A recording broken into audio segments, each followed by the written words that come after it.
I hope you are well. It's good to find you in class again today. So, here is chapter 7, and we stopped somewhere in the early slides last time. So, before we probably start again, maybe I'll just start from the beginning all over.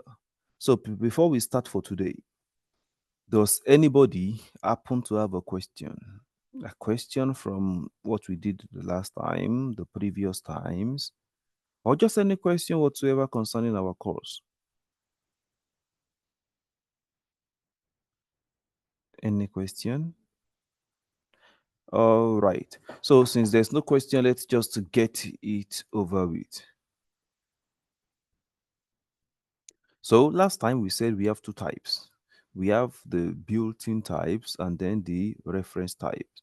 So we said that these built-in types are also called the primitive types.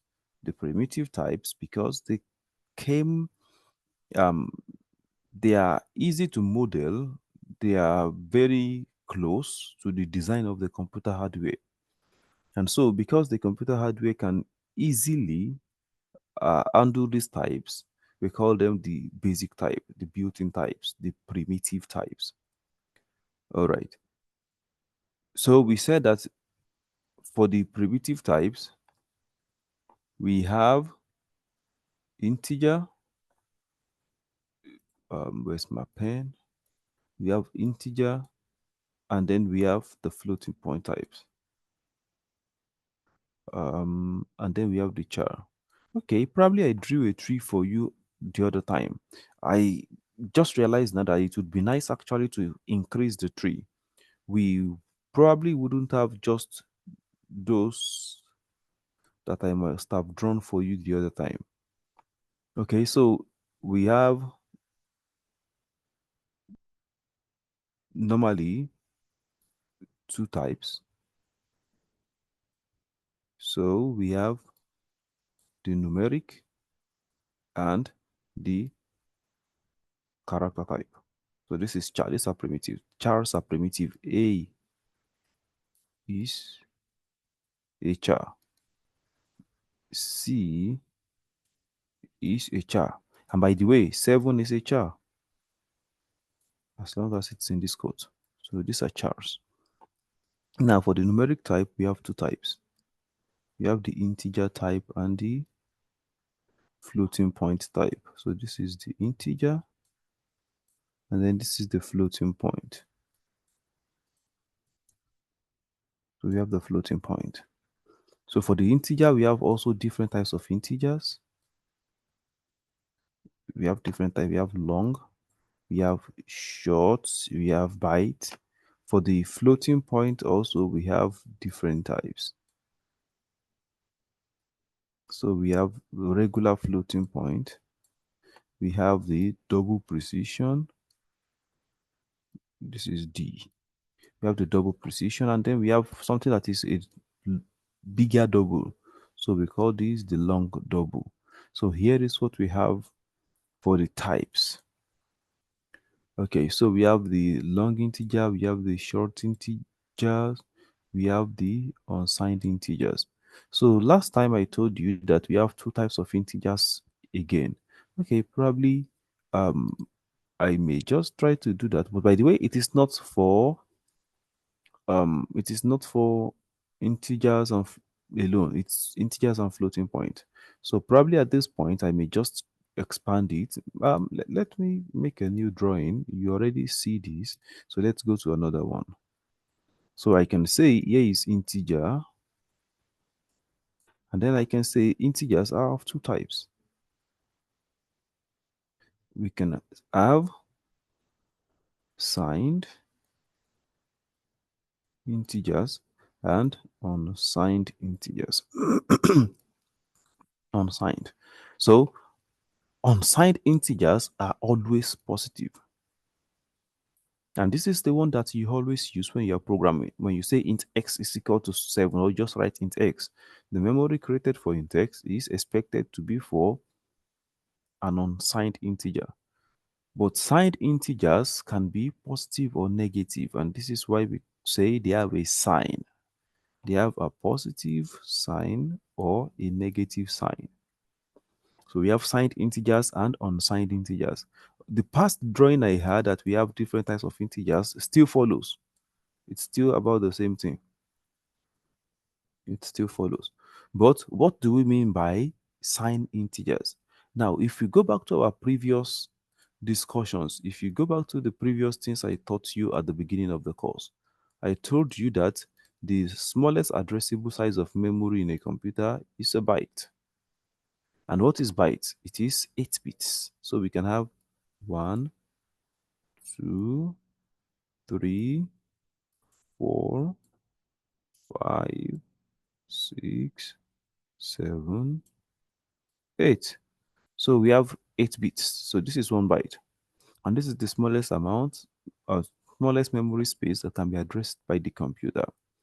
Now, if you look at it when I did the conversion and the calculation for you, by the way, I don't know why I didn't ask you this question in the exam. Maybe you will catch it in the final exam. Now, if we try to convert this to decimal, what is this? This is 1. Why is it 1? Because I told you that this we go from right to left and we give them their weight. And we said this, let's change. This is 128.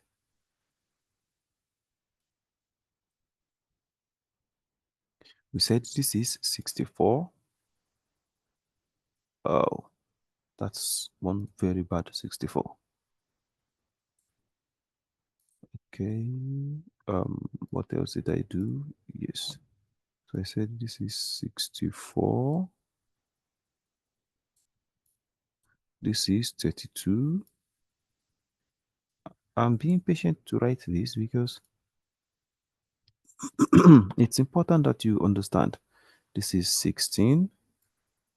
By now, I believe you caught the pattern. The pattern is I'm dividing by 2. Though, when I taught you at the beginning of the semester, I explained to you the real formula. And then this is 2, and this is 1. So because this is of value 1, that is why we said this is 1. So if we change it to something like 0, 0, let's say 0, 1, 0, 1, 0, 0. We can easily grab what this means. This means we have 1 at 32, we have 1 at 8, so that is 32 plus 8, that is 40. So if you convert this is 40. Okay, probably I should just show you from the calculator this in case you have forgotten. Let's just change our calculator to programmer, and we are in decimal now. Let's just say what is 40 in binary. Observe, it is exactly what we have here. It is 00101, 00101, and then 3 zeros, 3 zeros. So you can see in binary, the decimal of 40 is this. Now, you see how we calculated it. It's pretty simple. But now here is the key thing I want you to observe from what I just did to you now. We move from left to right. And as we move from left to right, we see that the largest size is the leftmost. The leftmost is 128. So if you really want a big number, this is where you will have the big number starting from. And so 8 bits is what gives us 1 byte.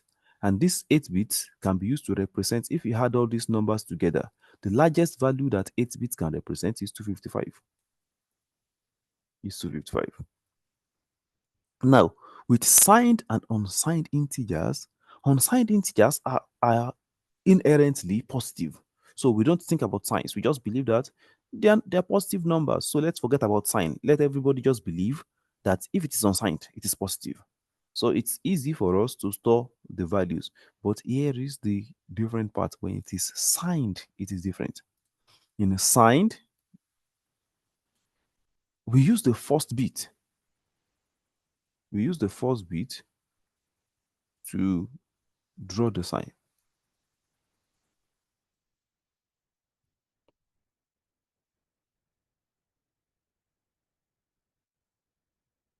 So here, the first bit was 128, which we call the most significant bit. If you look at it, it is the most significant. It has the largest size, 128.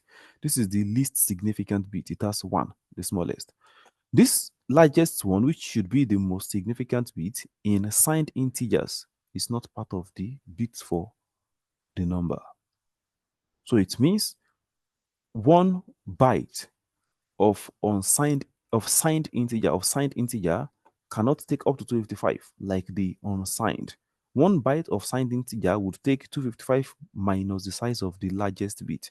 So that would be 255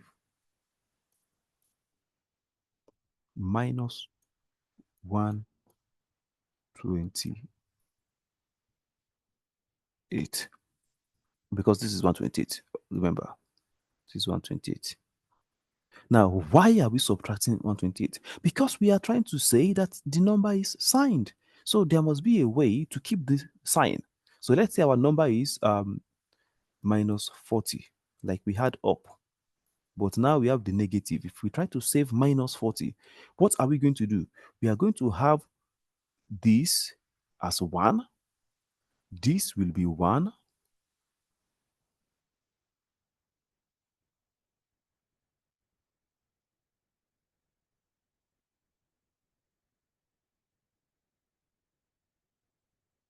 So this would be 1. This would be 1. Okay, at this time, it still makes sense to you because this is 40. But what is the difference? This will be 1 in signed. So in signed integers, the first bit carries the sign. And the meaning of this sign is minus. So when it is 1, it is minus. When it is 0, it is plus in signed integers. So this is how we produce minus 40. Let's clean this minus and put it in the appropriate color. You know, at times colors make it easy to grasp ideas. So that's why I'm very liberal with colors when teaching. Okay, so this is minus 40. And this is the way we represent signed and unsigned integers. So that is the idea about numeric types. Numeric types have 2 types, signed and unsigned. Okay. So we have integer types, and then we have the floating types, and we have the char. C supports 2 different kinds of numeric types, the integer and the floating. Value of integer types are whole numbers. You know this already. Floating points have a fractional part. Integer types, in turn, are divided into 2 categories, the signed and the unsigned. The leftmost bit of a signed integer, known as the signed bit, is 0 if the number is positive, 1 if the number is negative. So this is what we just discussed. If the number is minus 40, then the first bit is 1. If it is not minus, then it is 0. So if it is 0, 1, 2, 3, whatever, the value is left as 0. The first bit is 0.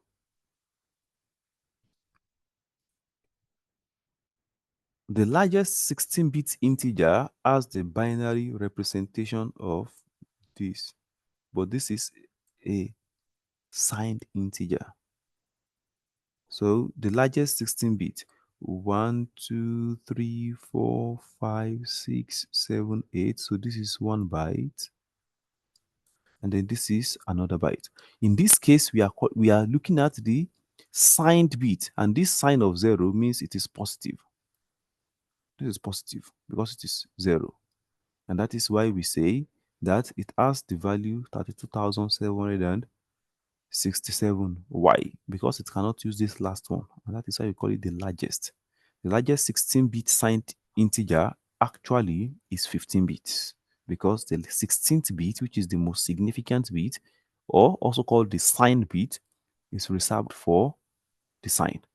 And in this case, the sign is 0, which we said means positive. If you think about 32 bits, we had extra bits to it. We had double of this. We place it here. Remember the last bit again will still not be used. So instead of 32 bits, we will use 31.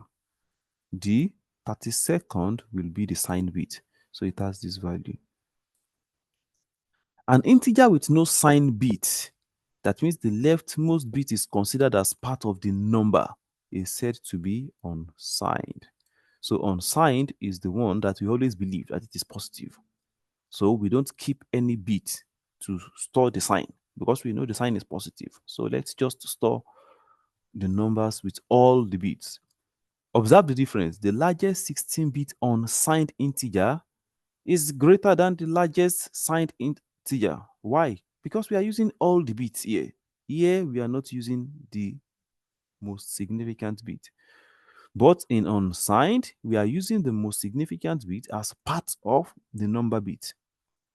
And that is why we have it almost over double. Oh, yes, about double of what we have here. So, okay, so everything is 255. Um, the largest is 128, so it's about double. The largest 32-bit unsigned integer is 4.2 billion. Observe the difference. This is 2.1 billion. So you can understand. Signed keeps the largest bit, the most significant bit, as the sign bit, while unsigned uses all the bits for number representation. By default, integer variables are signed in C. The leftmost bit is reserved for the sign. So by default, if you use int, it is expected to be a signed integer. Ah, all right. I think I mixed this up earlier. It is expected to be a signed integer.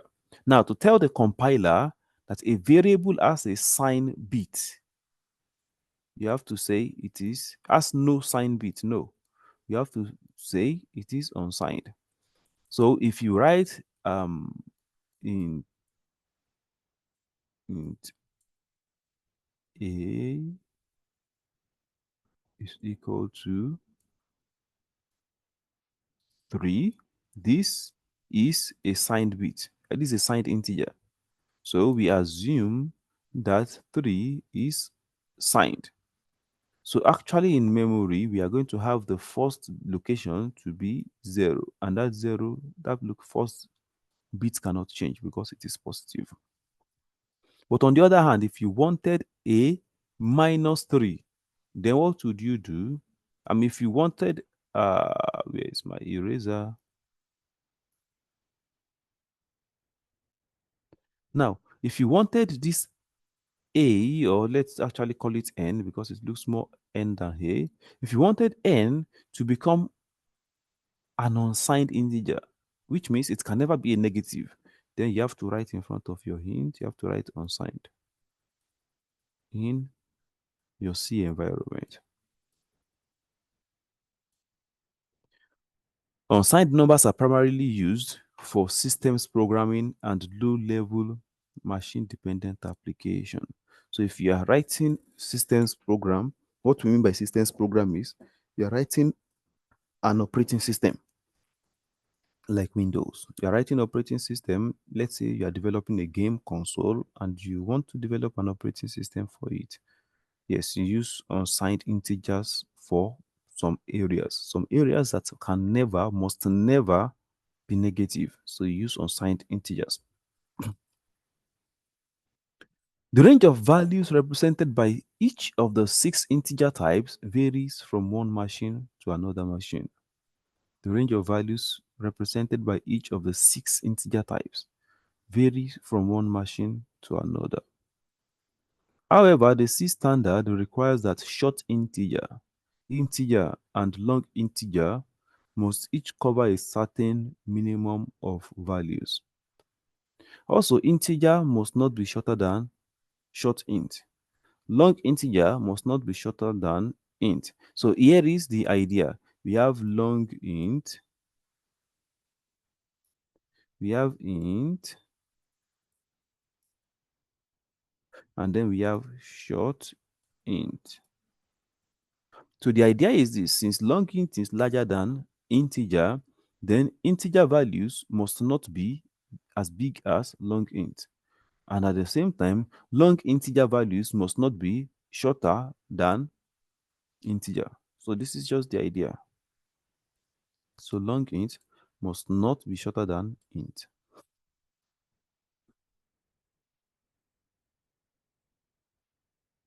Okay, so these are typical ranges of these integer types on a 32-bit machine. So if you have a short integer, it goes from minus 32,000 to plus 32,000. Observe everything. It goes just as this. For an unsigned short integer, observe that it doesn't have negative part because it is unsigned. And because it is unsigned, it is only positive. Every unsigned integer has no negative part. Observe that they have no negative part. But the sign allows us to keep the sign in the sign bit. And so it can carry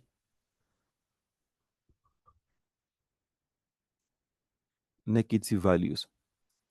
All right. So the limits.header file defines macros that represent the smallest and largest values of each integer type. Okay. Overflow. When arithmetic operations are performed on integers, it is possible that the result will be too large to represent. For example, when an arithmetic operation is performed on two integer values, the result must be able to be represented as an integer. If the result can be represented as an integer, because it requires too many bits, we say that overflow has occurred. Okay, here is an example of what we are saying. If I define a variable to be a short integer, the largest value it can accommodate is 32,000. We can demonstrate this in C, but the problem with C, with Dev C++ is the Dev C++ is tolerant of a number of these things. You could put the value and then it shows the wrong answer. Okay, but let's try it. Let's try it. If Dev C++ does not agree with us, then we know it doesn't agree. Um, what is going on?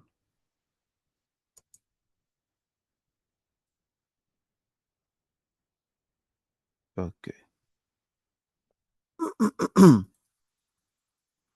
All right. So before I begin to write the code, let me complete the explanation.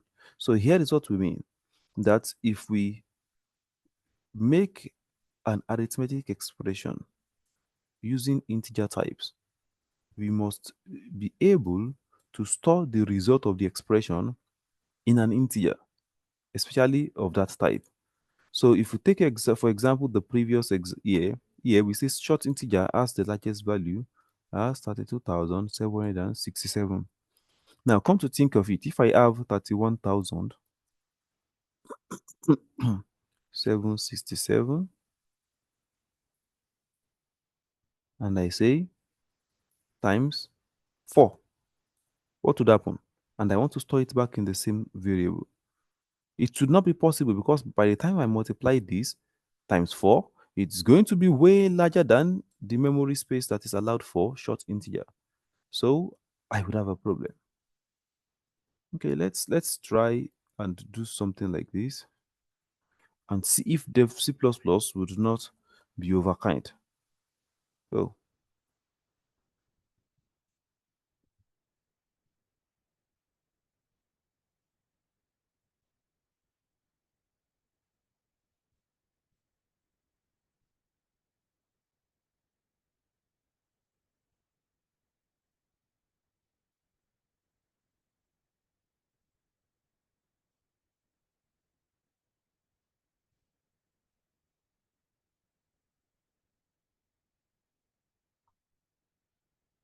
okay, let's start from 16,000, probably even 8,000. The idea is this: I want us to have at least some result before we get stuck. So this way it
Okay. So we have the character, we have some space. Okay. Maybe we can leave a space here too.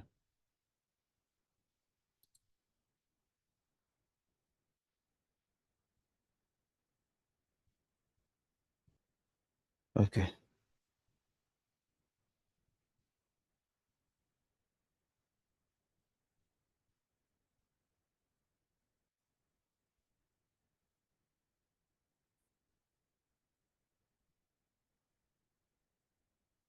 Okay, so we have our code here.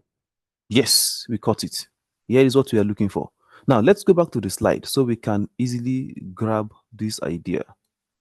We are very fortunate that Dev C++ did not try to think for us today. Usually Dev C++ is notorious for trying to correct code when we don't ask it to correct code. Okay, so here is what we have.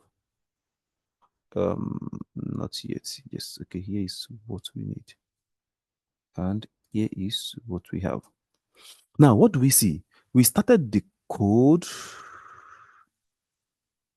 We started our code from x is equal to 2000. And so every time we are multiplying x by 2 to set some values and then we print it. So x is 2000, we multiply by 2 and then we print. So x is 4000. Next, x is 8000. X becomes 16,000. X becomes 32,000. And after that point, what happened? We got into a problem. X began to cycle. And then we have a complete mess up of the values. And this is the idea. It just says, okay, no, I can't take it anymore. Now, after minus 32,000, what do you want me to do? I can't take it anymore. So here is where the problem started. And this is what we call arithmetic overflow. Why did the problem start at this point? Because by the time we multiplied 2 times 2,000 a number of times, we got to 32,000. And what is the largest that we can store? We can store 32,767. That is the largest we can store. By the time you multiply 32,000 times 2, it is 64,000. 64,000 is larger than our maximum allowed. And from that point, we got into overflow. So the rest could not be represented. And the system got stuck. This is overflow. The rest could not be represented. And so we got wrong results.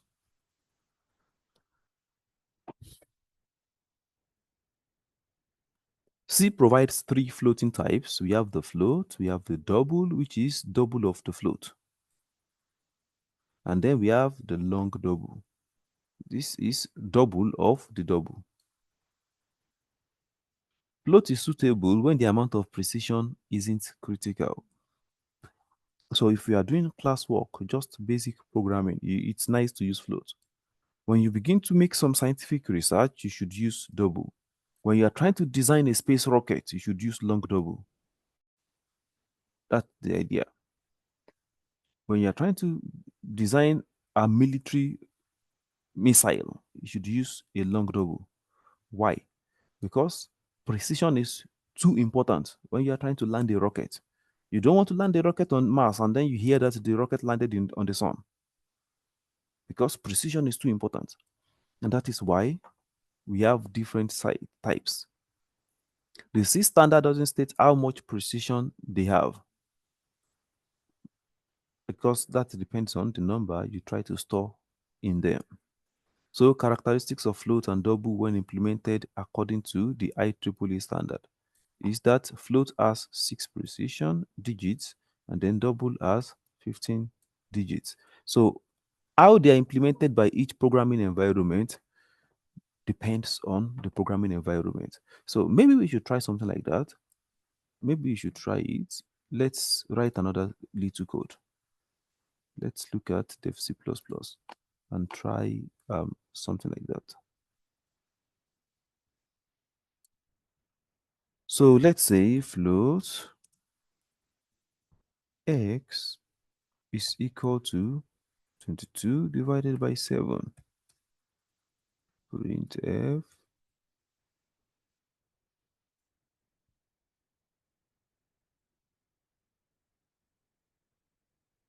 Okay, percentage.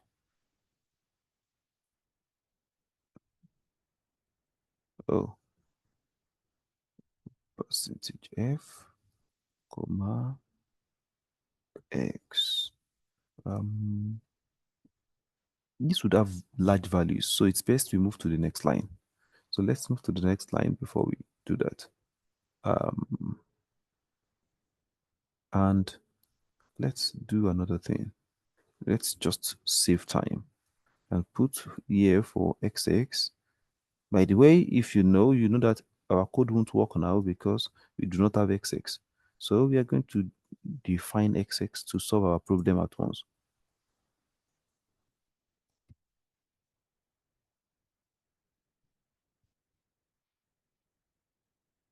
So you want to create two variables. One is x holding 22 over 7. Another is xx holding 22 over 7. Yeah. So,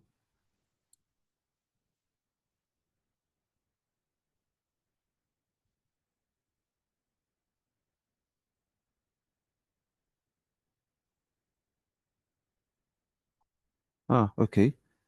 Okay, let me show you the answer before we proceed. This is the answer. And why is it wrong? It's wrong because we are forcing 22 integer to be divided by 7 integer, and we are forcing the answer into an x float. So these two are considered as integers. Only x is considered as float. So what we have here is integer division, and then we are putting the integer result in float. So these zeros are just fake. They are not really precision zeros. We have to rewrite our code. We can cast one to float. We can say float. We can say float 22 divided by 7. And I taught you last time that because we wrote float here, it automatically forces 22 to become a float before the division. And because it forces 22 to become a float, and we are trying to divide float by integer, which is not possible, it forces 7 also to become a float. So, okay, before I change this part, let's run the code now. We see that there's going to be a difference in our result. You see there's a difference now because we have forced 22 to become of floating point type. Now, let's think about the other guy. Let's solve this problem in the other guy in a different way. So we can just convert 7 to be a float by putting 0.0. And that way we have changed the entire structure of our code.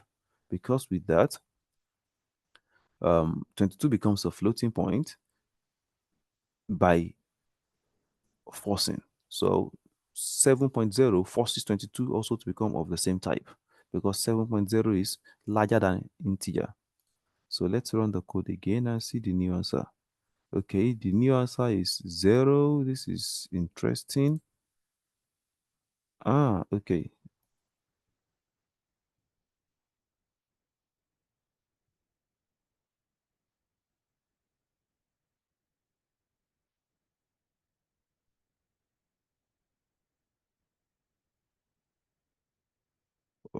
It's interesting what I'm receiving is still 0.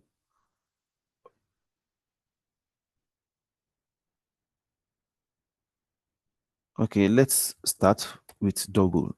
Let's start our experiment with double. Okay, so I think double answers our question. So here is the thing. If you observe, even though in the book, in the slides, it says float is the double is, double is the double size of float. But looking here, they are the same thing. Why are they the same thing? Because they say that C does not enforce. It is only implemented based on the values placed inside of them.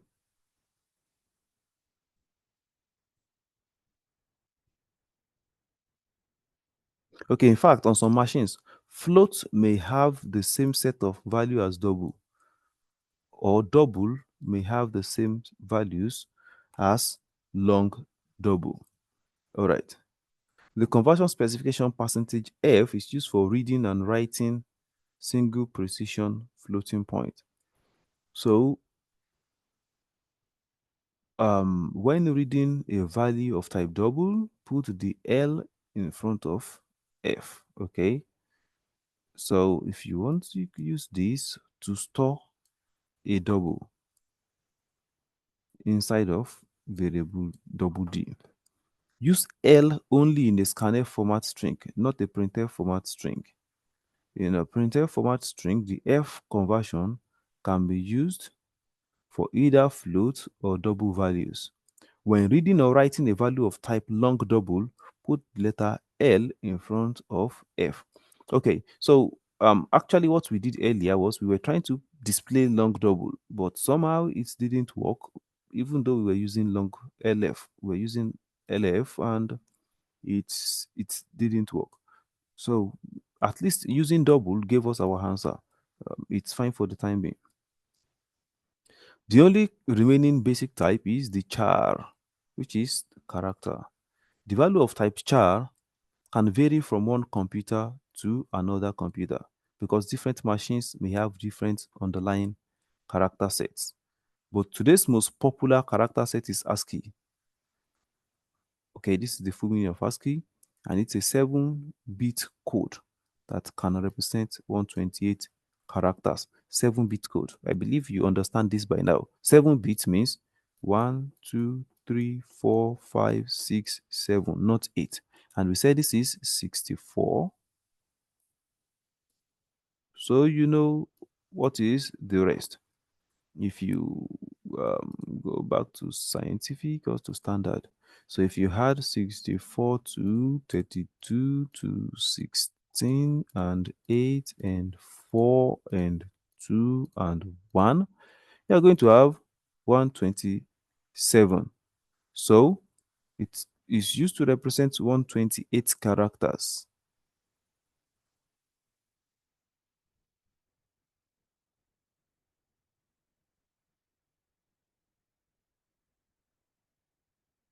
Okay, that means including when all bits are zeros. Okay, when all this is for when all bits are one. So when all bits are zeros, that is the extra case that we have not added to our 127. When all bits are zeros,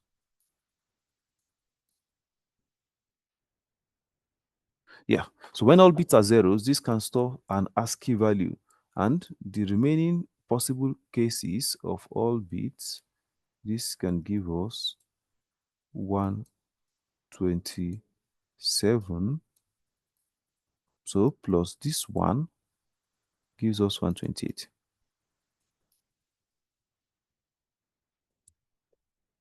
Okay, so this is a char. Characters that are in quotes, single quotes. Please observe single quotes. They are called chars.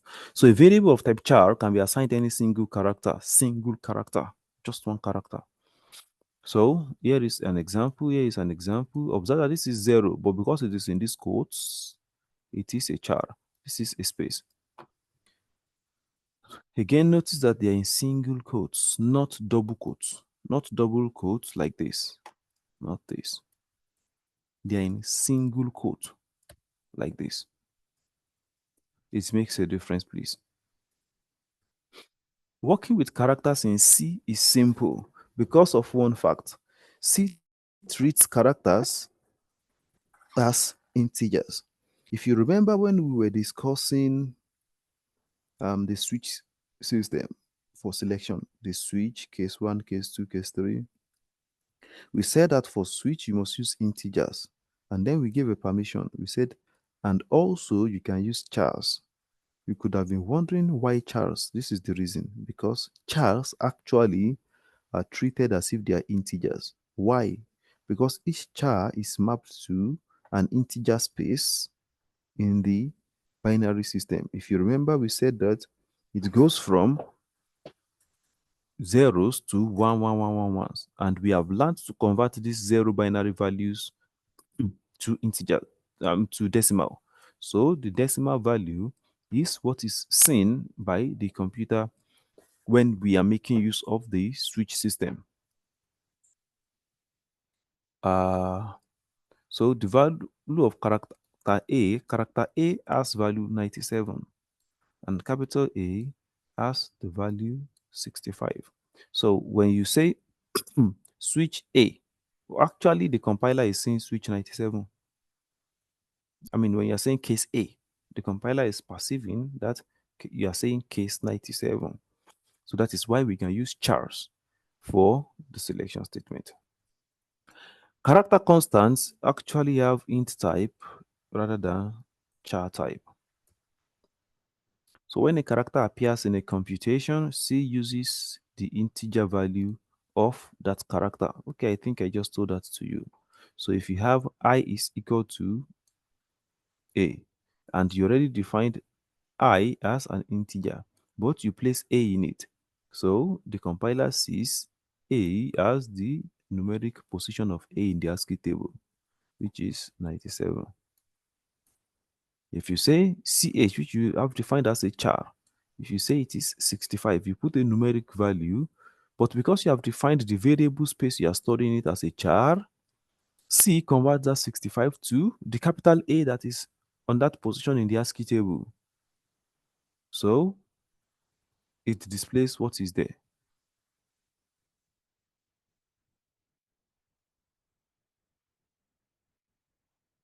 And you can perform normal arithmetic expression on CH. Okay, maybe we can write, maybe we can write, maybe we can write C code to demonstrate something like this. We can say char test is equal to A. Again, we can say char test is equal to A. And then we can say print F. Yes, percentage C slash T. Should we use slash T now? Yeah, let's use slash T. Percentage C, comma, paste, test. Okay, I think it's best to move to the next line after some time. Slash N. Now, what are we doing? This will just show what we have. This will just show A and whatever. It will just show A and A. But we can make a loop to show everything. Can say int I, or I is equal to I is equal to 0,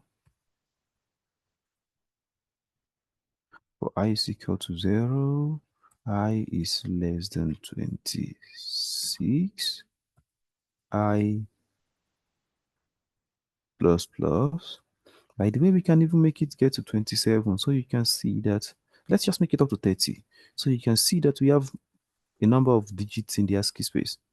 So we can do this, and then we can do test plus plus. Test plus plus. All right.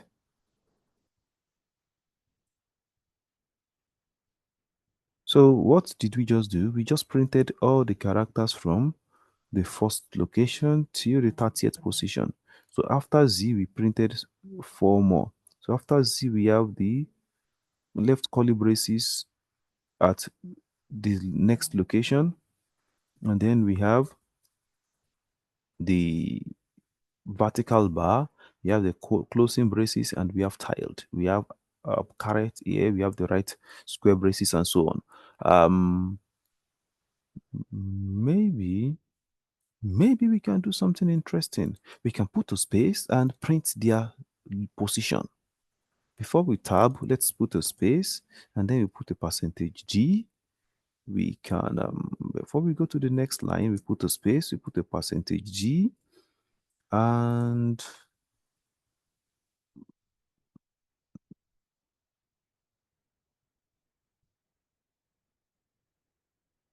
Mm. We want to do something that is pretty interesting.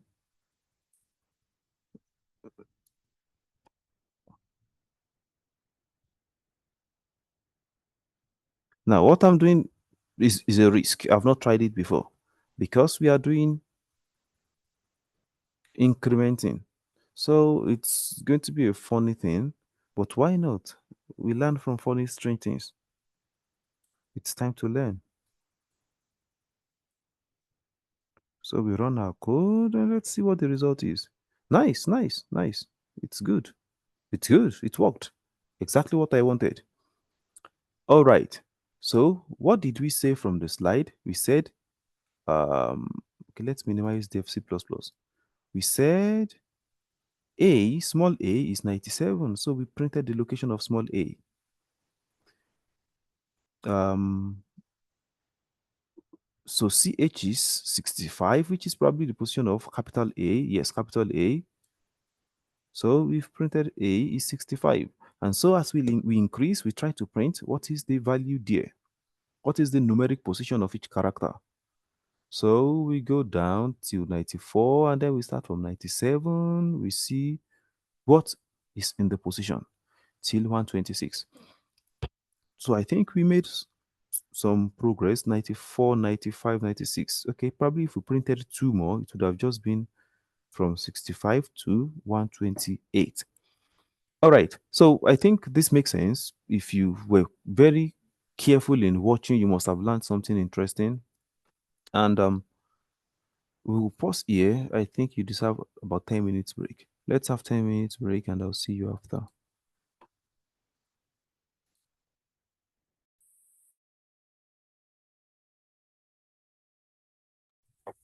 Okay, so I guess you must have had some time to refresh yourself. Let's continue. I believe with the code we wrote, you probably got a very nice grasp of this. So let me explain something again from the code actually. If you look here, it says when a char appears in computation, C uses its integer value. And this is what we did here. Here we sent a char to an integer variable and C understands the integer equivalence of that char. Here we sent an integer to a char variable and C understood the char equivalent of that integer. And that is exactly what we took advantage of in our code. Observe that we defined two variables. In fact, let's maximize.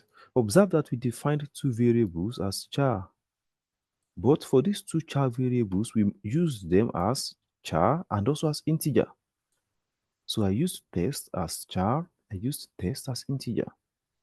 I used test as char. Again, I use that same test with capital T, I mean, as integer. And the code worked. So this is a very important thing you should keep in your mind concerning chars. Right.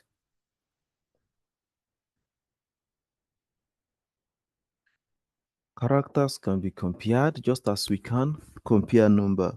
An if statement that converts a lowercase letter to uppercase is what we have here.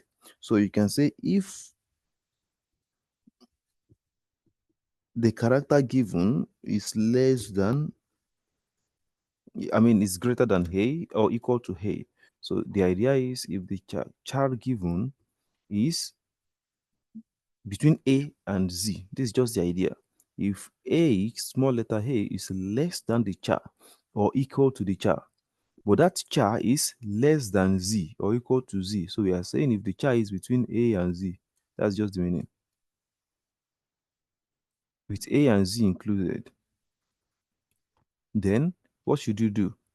You should take that char and subtract A from it and then add capital A.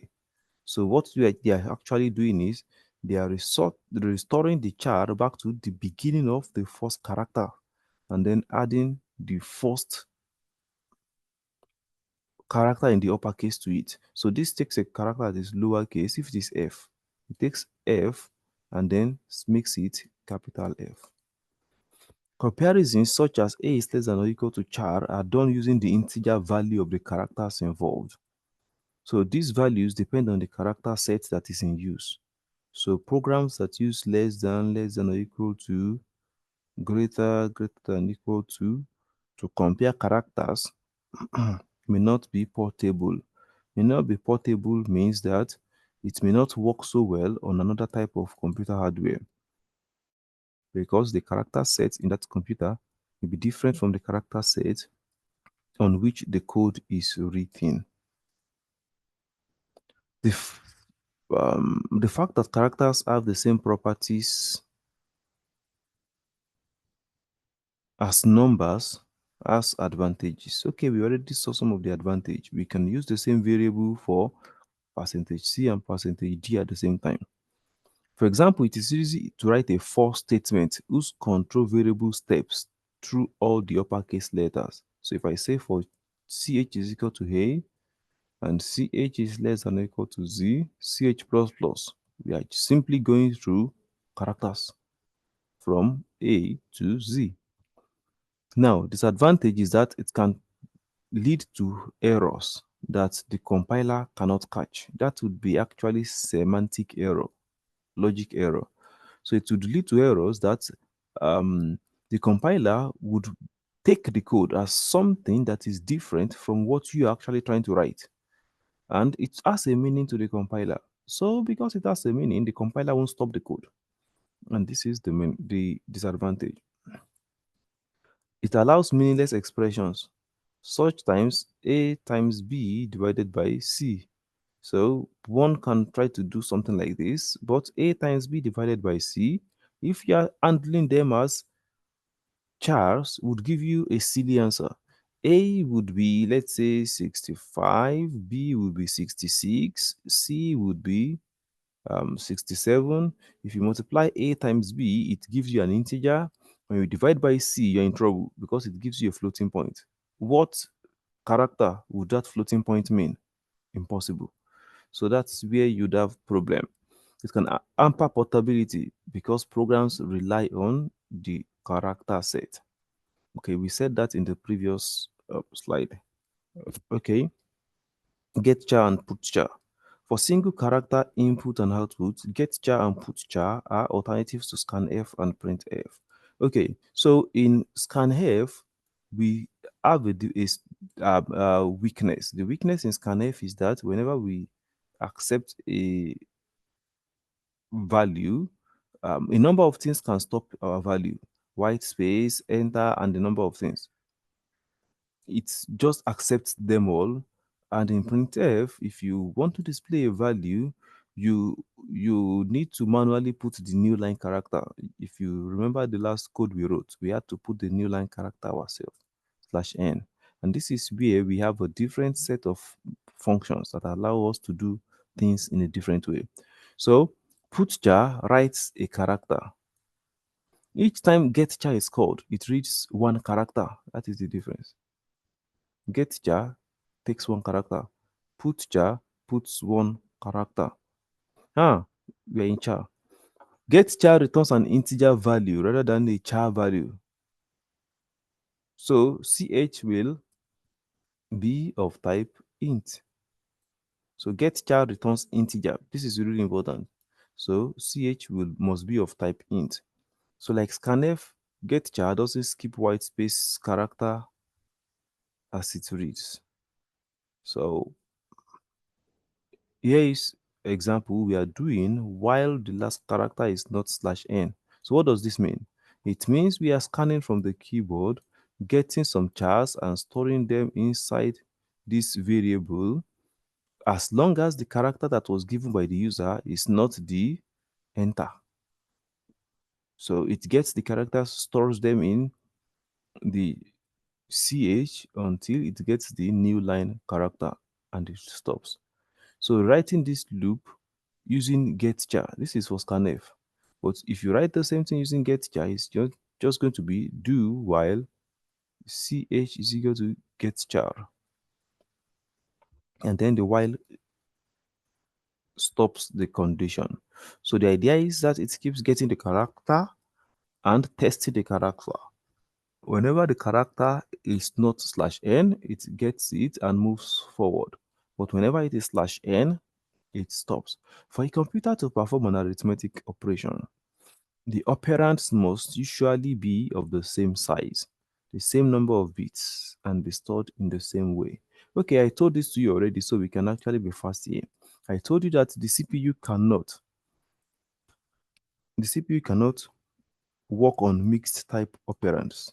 If you have an expression of multiply integer and then float, the CPU can work on it. So what the CPU has to do is it has to generate an instruction that will change the types to the same thing. So it has to change their types to the same thing. And that is what we showed using the past example where I had to cast using floats. I wrote that parenthesis and I put float inside for 22 divided by 7. Probably you can still remember. So this is just the idea. The compiler would change the type for you if you have imbalance in type. So whenever the compiler does this changing for you, we say it did an implicit conversion. It did a conversion by itself because it knows that the CPU cannot do that arithmetic without a conversion. So we call it implicit. Without the programmer writing the code, the compiler did it for itself. It's called implicit. But if you remember, in the first example, I converted it to float myself by putting the cast in front of it. Let's undo things and go back there. Probably we'll find it.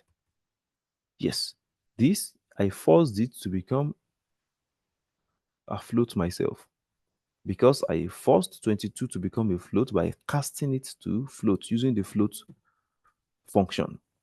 This this is called implicit conversion.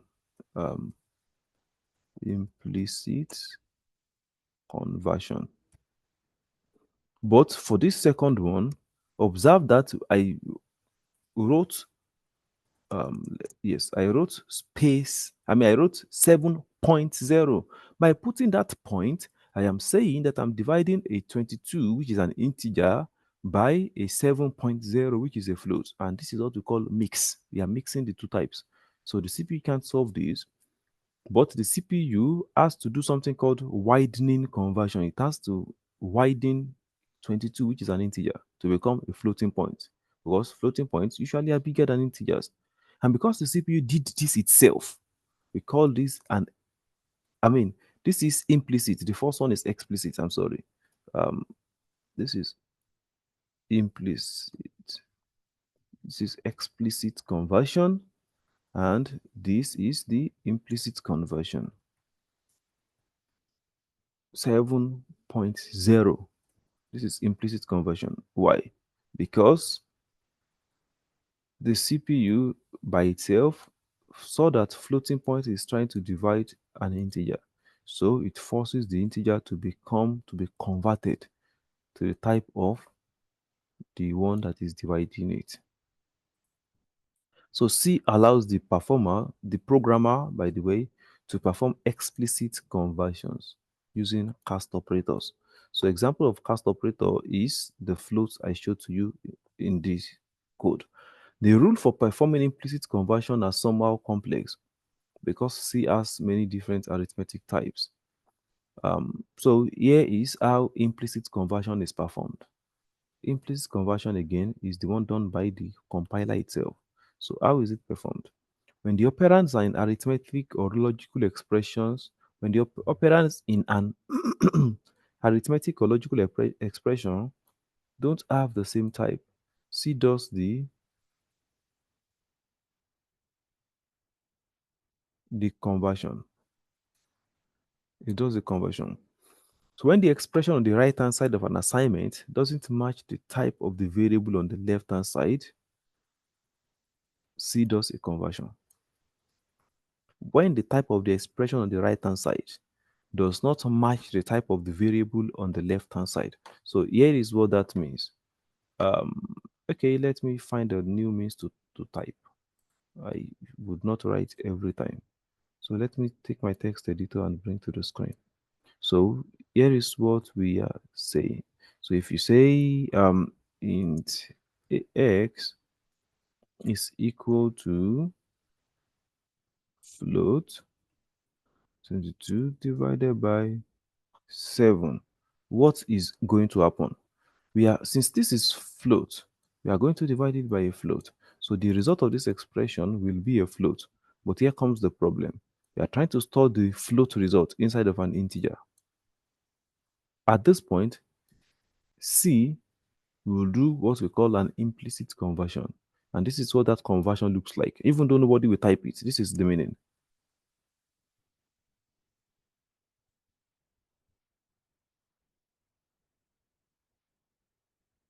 It's going to convert everything back to integer after calculating the float result. Why?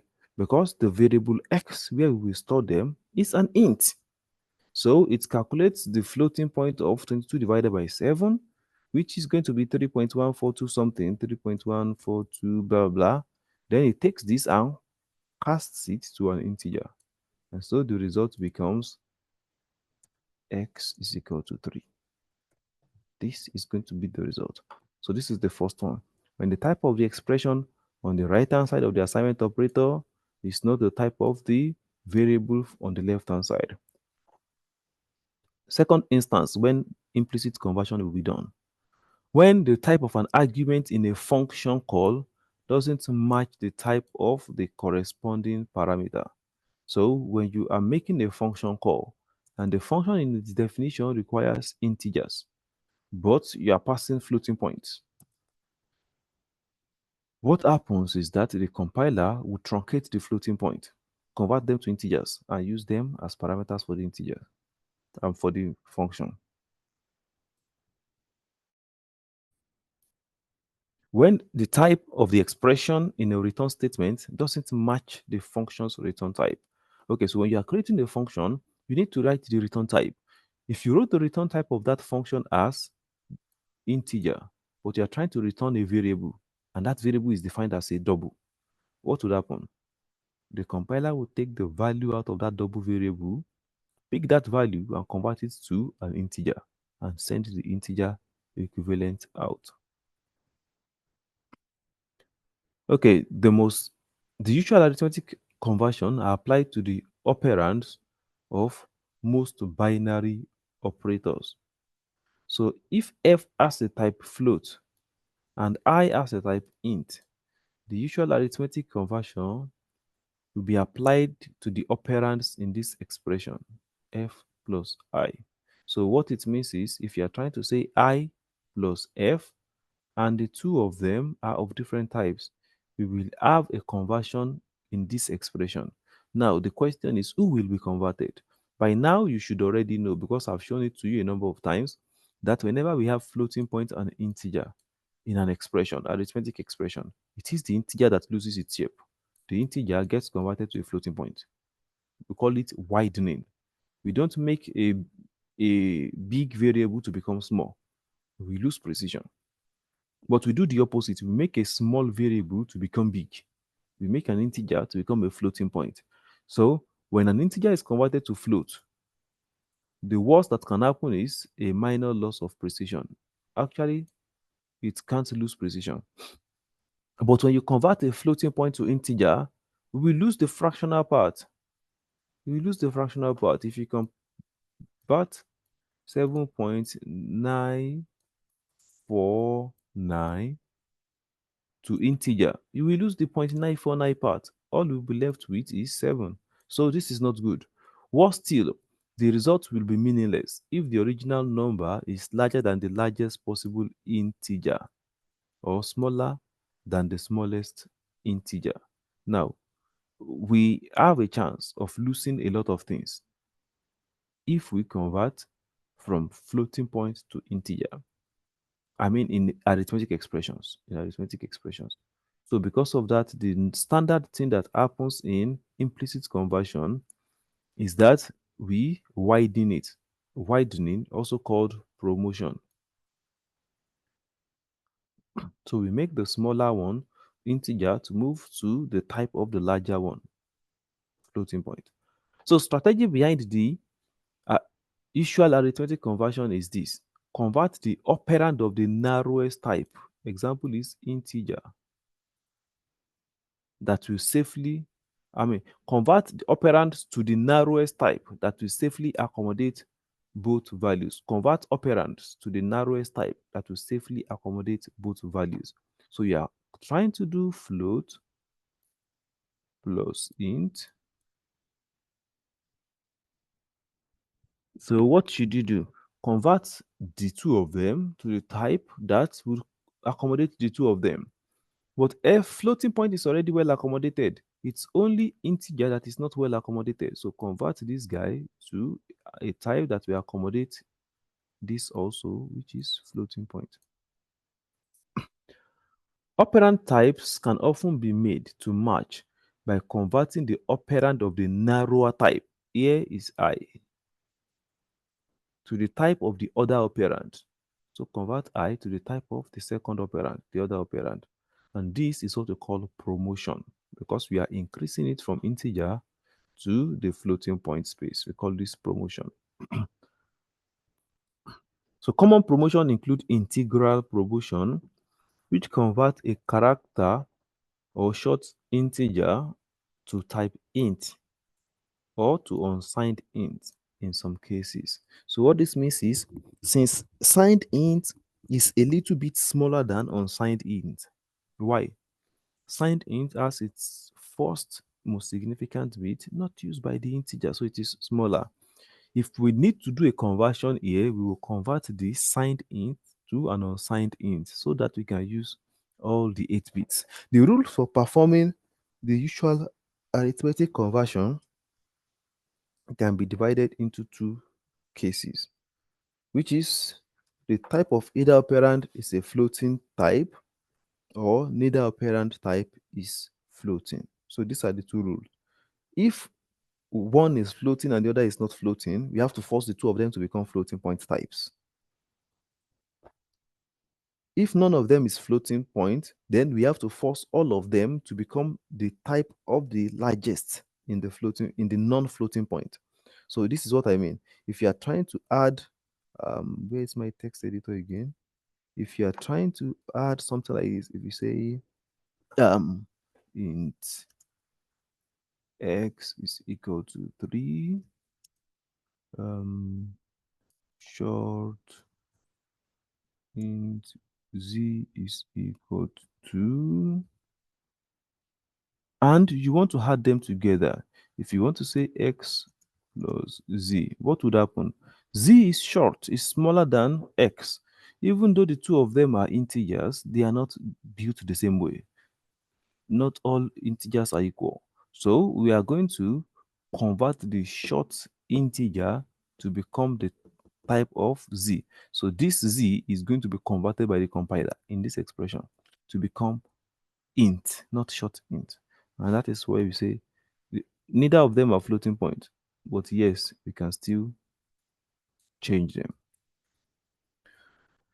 So the type of either operand is a floating point type if one operand has a type long double, which is the largest type of double. Then we have to change the order to meet the largest type of double. So the other one must be long double.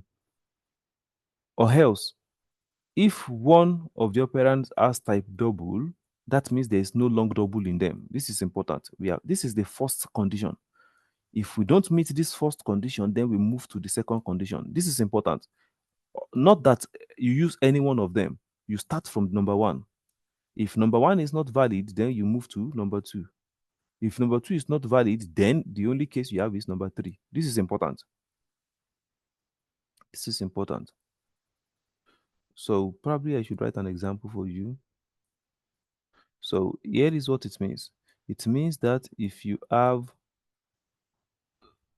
long double s, okay, let's just put the arithmetic expression directly. I cannot define and come back. And then you have double y, and you have float d. What will the compiler do in this situation? Because we have long double in the expression, everybody will be changed to long double. This is the idea. Now let's remove long double. So if you have this expression, what will happen? The first thing we do is we look for long double. Is there long double? No. So we move to the second case. Is there double? Yes. So we force this guy alone to change to double also.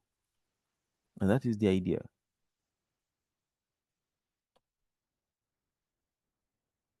Okay, now let's remove the double. Let's expand the expression. Let's now move to integer space.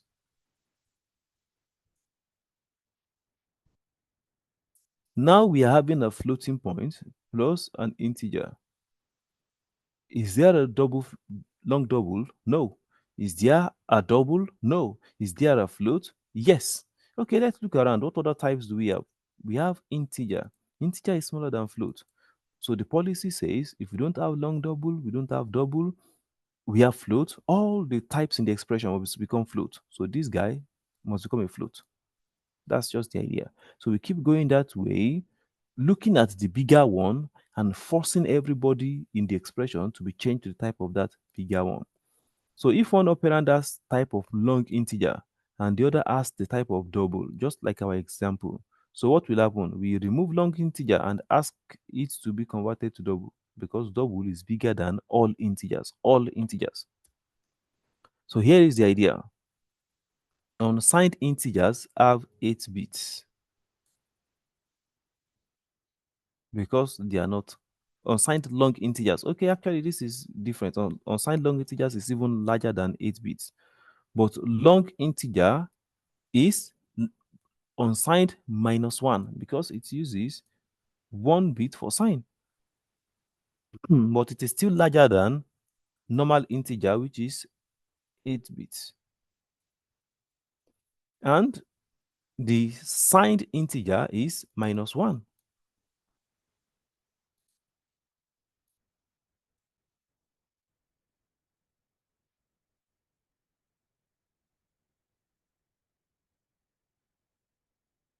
So here is an example. Here is an example code that we can use for investigation. If you look at the types, we are experiencing change based on the types. Probably I should grab this code, put in our compiler, and then we discuss it. That way, it's probably will be easier if you are discussing based on code.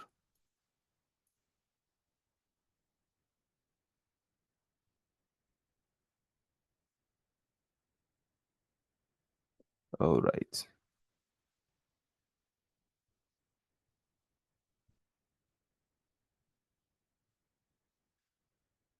I'm going to do something. I'm going to bring these variable definitions to few lines because if we have the entire page covered with many things, it would be difficult for you to keep track. Mm.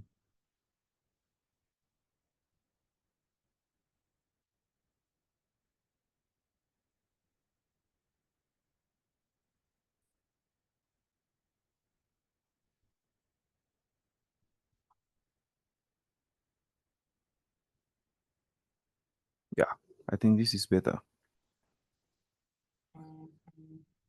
Okay, since there are 3 lines, let's just put the floating types together.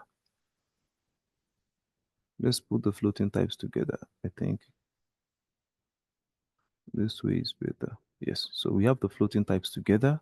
We have char up here. Char is the smallest since it is just 1 bit. Okay, it's actually not 1 bit, it's 7 bits. Because we can go to 128. Okay, so now everything is on one page. It's better this way, you can see everything. Is there anything to still think about? No. Okay, so if we have char c and in an expression we have I plus C. What would happen? Integer is larger than char. So we will force the char to be converted to the type of integer.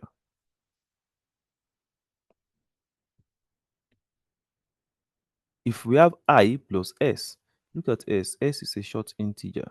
So since it is shorter than integer, we'll force S to become the type of int.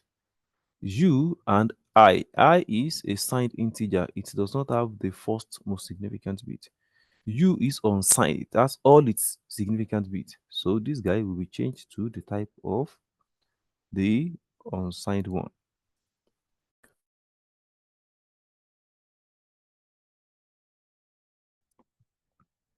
So this is long and unsigned. We know that long is larger than unsigned, even though unsigned is larger than normal integer. But because long is larger than unsigned, we have to change unsigned to the type of long.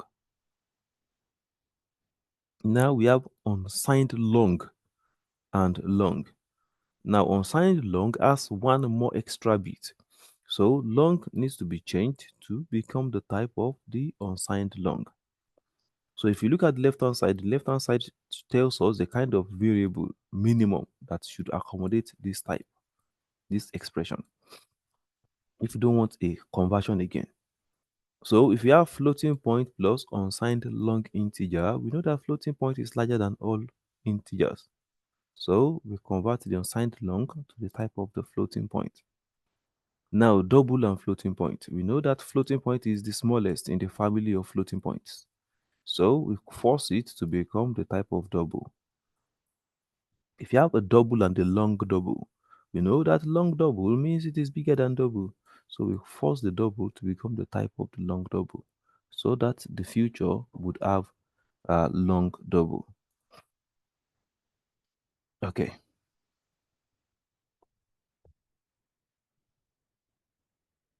The usual arithmetic conversions don't apply to assignment. Okay, the idea is just this. If what you are having is not arithmetic expression on the right, if it is just an assignment to some value, if you look at our previous situation, we were having an arithmetic expression on the right hand side of the assignment operator. So the conversion happens here first before we even think about the assignment operator. The conversion happens here. But in a case where we are trying to assign we are trying to assign values to variables, we are going to be thinking about crossing this assignment operator. So we are going to be thinking about the conversion that would be done in such a situation. So C is char. You want to store the value in integer. Oh, that's nice. Integer is large. So we are converting C to the type of integer. We are converting integer to the type of floating point. We are converting floating point to the type of double. Why? We said it in the previous slides. That because we don't want to lose our value. So it is better to put them inside the bigger container. And again, by the way, whatever is on the left hand side is fixed. You can't change the type of a variable. So it is this that gets converted to become the type of the variable that you want to store them. So assigning a floating point to an integer is possible. So I can assign a floating point into an integer variable ice memory. What will happen? We only remove the floating point, we cut it and we throw it away. So what did we just do? We just lost precision. We threw the precision part. So assigning a floating point number to an integer variable drops the fractional part of that number. Assigning a value to a variable of a narrower type will give a meaningless result. Assigning a value to a variable of a narrower type will give a meaningless result. So C is what? C is 128 bits. I mean, C takes 128 characters. It is 7 bits. It is 7 bits, but it takes 128 characters. So if you try to store 10,000 characters in it, what would happen? You will have an error. It is not acceptable. So that is the idea. Remember that C here, we are referring to C here, char. And we already said earlier that char takes 7 bits.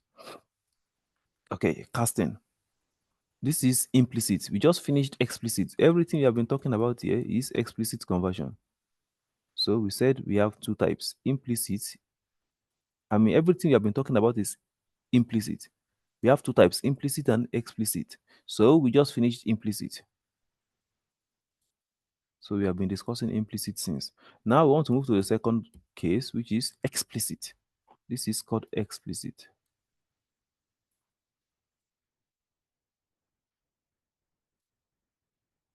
So sometimes these implicit conversions are convenient. We sometimes need a greater degree of control over type conversion, and this is when we provide explicit conversion. Explicit conversion is also known as casting. So how does it work? We put in parentheses what we want to cast into. So again, let's go back. Um, yes. So we put in parentheses using explicit conversion the type we want to cast the item to.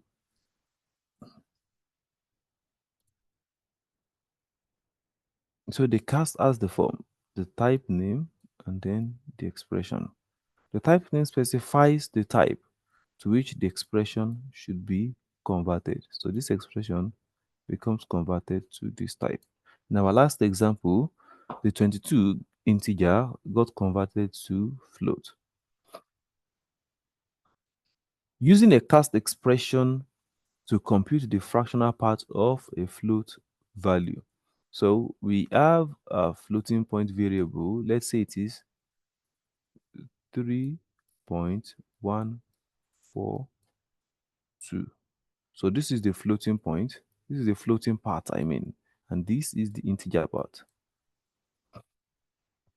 So what we are trying to look for is this floating part, also called fractional part. We want to extract this fractional part. So we first pick a variable float that holds everything, and then we create another variable that can hold only the fractional part. So we say the fractional part of the variable is equal to f. What is f?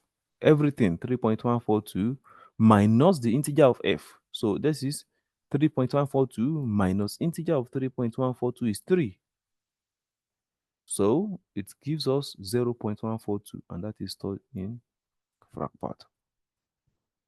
So the difference between f and int f is the fractional part of f, which was dropped during the cast. So during the cast here, we cut away the fractional part of f, the 3.142, I mean the 0.142. Past expressions enable us to document type conversion that will take place anyway. So what it means is that instead of the compiler doing conversion for us, which we may not remember when we are tracking the code, and when we are debugging the code, we can do the cast. And by doing the cast, we can by ourselves keep in mind that changes are going on.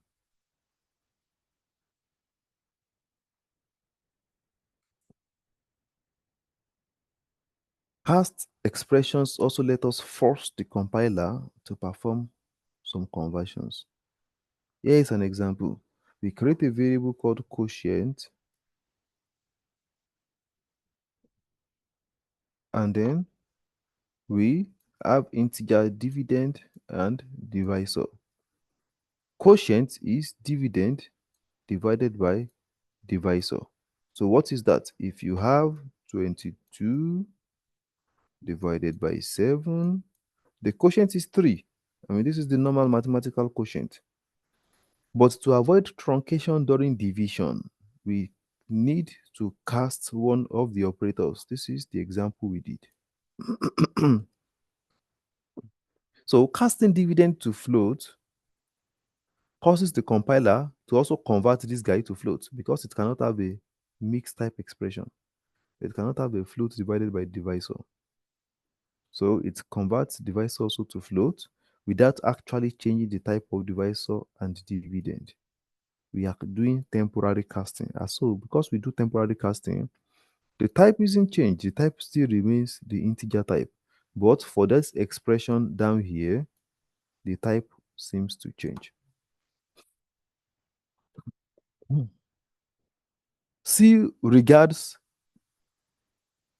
casting, float, int, casting as a unary operator. So unary operators have higher precedence than binary operators. So the compiler does this part first.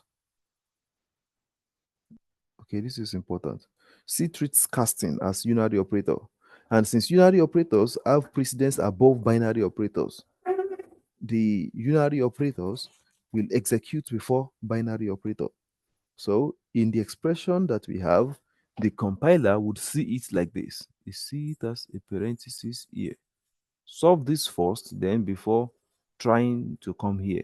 By the time it comes here, the result here is a float. So it first forces this guy also to become a float and then do the division. So this is going to be the next step. After this, then it becomes this in the memory of the compiler. And then it gives us the result called quotient. Okay, size of operator, a very interesting operator in C programming, the size of operator. So the size of operator is the operator that helps us to know the memory size used by a variable. I think I discussed this with you the last time and I probably even demonstrated an example. So the size of looks at a variable and tells us how many bytes in memory that variable occupies. Okay, let's just print the sizes. Print f.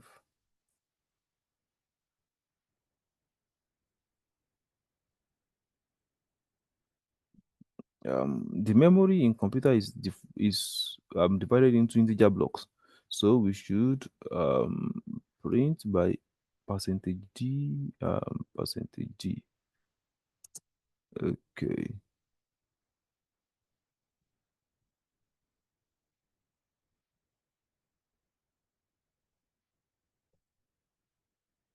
and also they're in bytes, so we can put comma and check the size of x and the size of xx.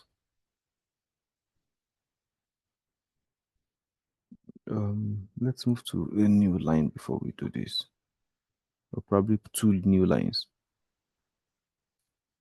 Oh, there's something wrong here. Okay, I demonstrated char for you here, but I forgot to delete it.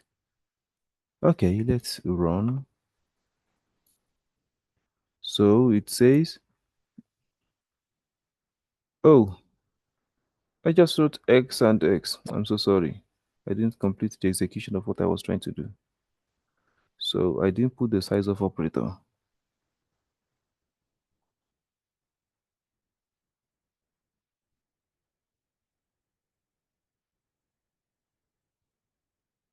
Yes. So this gets the size of x and puts it in this integer space.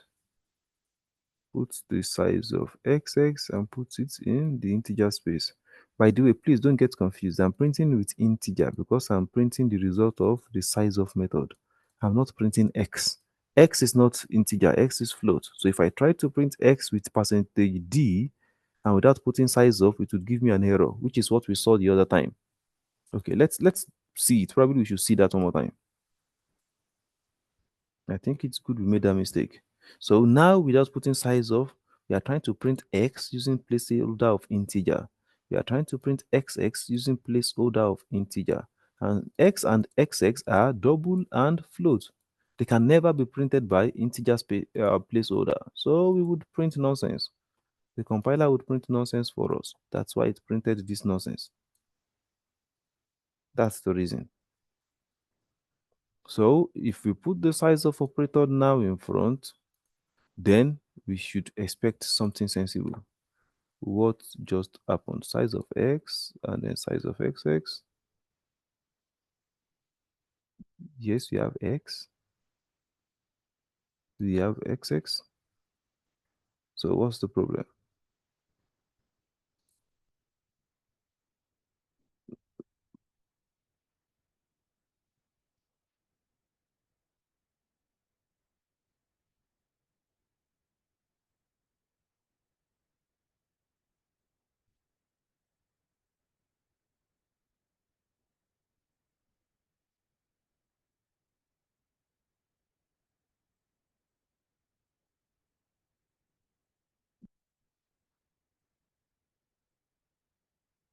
What's going on?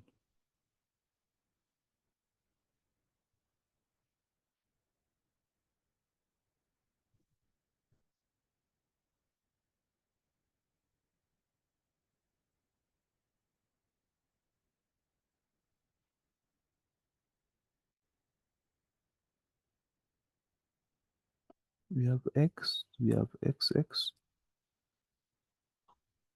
What's going on? I can't seem to see the error. Size of x, size of xx. It's perfect. What just happened? Ah, okay. I I was casting. Okay, I was casting. I got confused with casting. The size of is a method, so it's not cast. So the size of is not the one in parentheses. Oh, I'm so sorry about this. So it is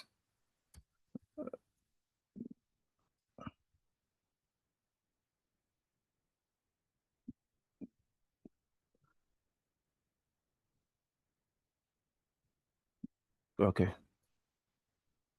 So now you see the floating point x uses 4 bytes of memory, while the double xx uses 8 bytes of memory. So double use double of the memory space of float. This is just the idea. Double makes use of double of the memory space of float. It's quite interesting that um, we have the same memory space used by integer and double and float in Dev C++. That's interesting. Let's print for integers. Let's print for integers. So, oh, I don't need x.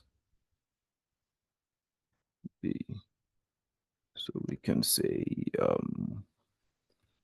int a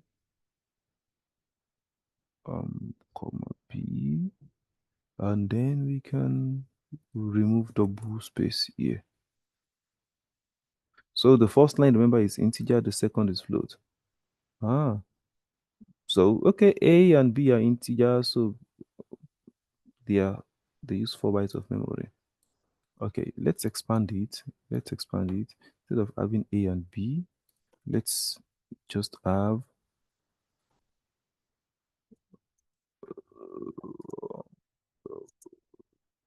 x, x, x. So we have um float. Since we now know that float is small, let's just forget about float. Let's print this way. So the first line is for integer and float. The second line is for double and the long double.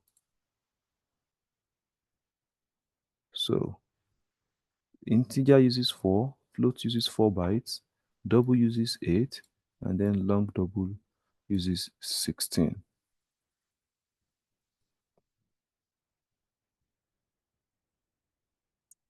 So if you have unsigned int a, how much memory space does it use? It uses 4 bytes of memory. If we have unsigned long double, how much memory does it use?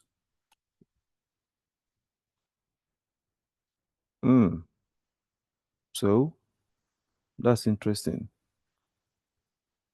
We are not allowed to have unsigned long double. That's nice. Okay, I think we did a lot of experiment. It's almost time for you to have your break. So the size of a char is always 1. Oh, I'm sorry, we didn't even include char in our experiment. So let's say char std, and then we probably print only std. Let's print a here. So we are looking at the first one. The first result is going to be 1 byte because a char stays in 1 byte of memory. Okay, so Size of char is 1, but the sizes of other types may vary based on the machine type and the architecture of the computer. On a 32-bit machine, the size of integer is normally 4. Okay, and we are lucky we got that. At least that is correct from our computer now. Size of integer is 4 bytes. Even though the computer is 64 bits, we still have 4 bytes. All right, so let's have 10 minutes break and then we go to the next chapter after we already completed this chapter. See you in 10 minutes.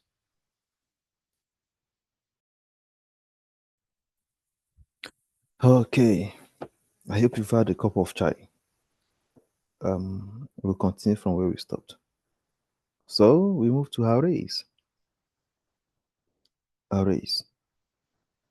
Up until this point, we have been discussing variables as single item.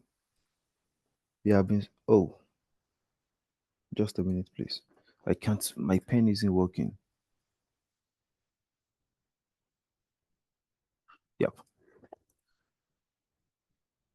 So up until this point, we have been defining variables as just one item. We've seen a scalar. So we say int x is equal to 5. We say int b is equal to 2. We have defined variables only as scalars. Observe, x is the result of this, just one item. Int a, and we know what int a means. Int a means only one item, only something like this. This is all it means. But there are times we want to keep a number of things. We want to keep many things. Let's say we are writing code to calculate the average of the scores of 50 students. You don't want to keep 50 variables for 50 students because it's going to get worse. Very soon, the students will increase in the class. Very soon, the students will take other courses. It's going to be impossible to manage. So we must find a way to keep a variable that has just one name, but can keep the value of multiple items. And this is where arrays come in. Tankut, what's going on with you? What are you trying to do?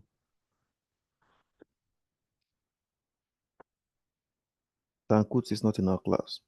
What's he doing? Where is he? Make sure you come back to the class very soon. We can see that you are reading elsewhere. So C provides us support for aggregate values, where we can have many things put together inside of one single memory space. We call them collection of values. There are two kinds of aggregates in C. We have arrays and then we have structures. These are the two types of aggregates that we have in C. But luckily for you, the scope of your course does not include structures. So we have arrays.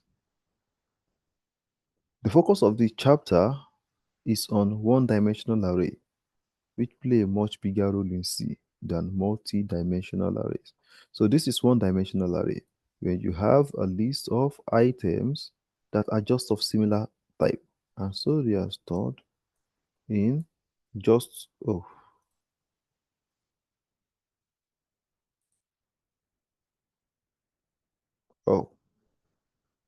I deleted my array. And so they are stored like this. But on the other hand, we have what we call multi-dimensional arrays. Let me show you multi-dimensional arrays. Probably I can even draw both here again. So this is a normal array. This is a single dimensional array. So it has values this way. So the idea behind it is that it has only one row. It has as many columns as you want, as many columns as you define. In fact, the only thing you define about it is the name and the size of its columns, the number of columns it will have. But this is a multi-dimensional array. This is a multi-dimensional array. It has both rows and columns. So this can store a number of things.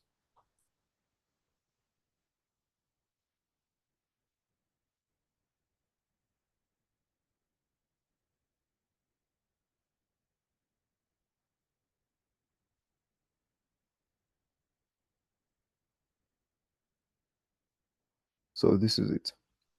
And probably I'll change the color for this so that it doesn't mix up. This is 0, 1, 2, 3, 0, 1, 2, and 3. So this is what we call multi-dimensional arrays. Okay, but lucky you, we are not discussing this in this course.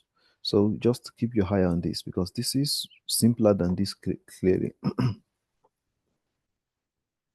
So an array is a data structure containing a number of data values, all of which have the same type. You see, you have to underline this a million times.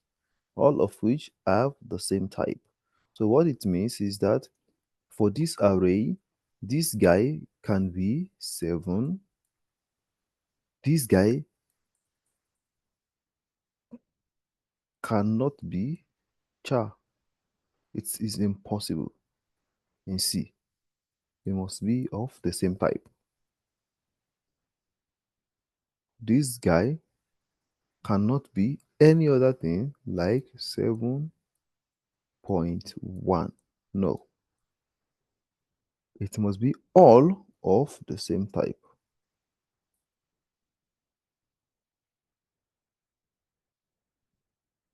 The simplest kind of these values known as the elements of the array can be individually selected by their position within the array. So if we want to get 5 out of this array, we know its position. Its position is position 3. So we can get 5 just by mentioning its position. You know, in previous examples, we have dealt with variable that contained just one value. We call them scalar. And so it is easy to get the values because it's just one value. We just call the name of the variable and it gives us the value. But it's different here because we have many values inside of a single variable. So to get a specific value from all the many values out of the variable to do something, we have to mention the name of the variable and the location in the array. Name of the array and the location in the array. So if we mention the name of the array and location 3, it gives us 5. Okay. So the simplest kind of array is this one-dimensional array, this. The element of a single dimensional array, A, okay, the name of this array is A. The elements of this array are conceptually arranged one after another in a single row or column, whatever it is you want to think about. So the idea is that we believe that the items are arranged like this, following each other in a row. If you like, you want to think of it as a column, you are free. But generally for this course, we will use a row. So if you want to create an array, we must specify the number of rows, which is the number of elements that would be in it. So what we are saying with this is that, I mean, the number of columns. So we are specifying that we want to create an array called A that would hold 10 items, and all the items in the array must be integers. This is the meaning. So the elements may be of any type. The length of the array can be any integer, but it must be a constant expression. So what this means is the array elements could be int, they could be an array of chars, it could be an array of any kind of type. But the key thing is that the elements inside cannot have different types. They must be just one type. And then we can specify the number of elements in the array by using a fixed value, which must be an integer. So the fixed value can be a 4, which means we'll have 4 columns. Or You can actually have hash define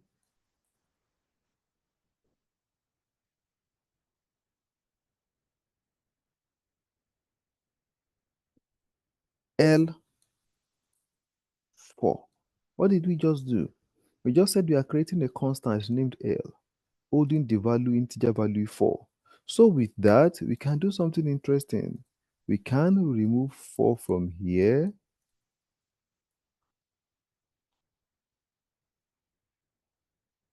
and then we put L. That is the meaning. It's trying to tell to us that we can use another thing, but that thing must be constant. That means not a thing that can change. So what you have here cannot be this.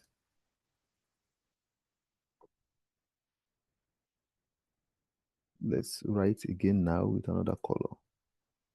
It cannot be B, where B is defined as this. B is equal to 4 times I, where I also can change. So this is not allowed. It must be a value that is fixed when you want to create an array, when you want to define an array. So here is an example of using this type I wrote. Actually, there's an example here. I didn't see it. If I saw it, I wouldn't have written again. So here we define macro called n of size 10, and then we use n to define the size of the array. To access an element in the array, we write the name of the array, we put square brackets, and inside of the square bracket, we put an integer value. This integer value is the location in the array of that value you are looking for. So let's go back to this place. Let's say this is array A, and this is where we have, let's say, 70. If you want to return 70, what would you do? You check. This is location 0, location 1, location 2. So if you say A 2, the compiler should return 70 to you.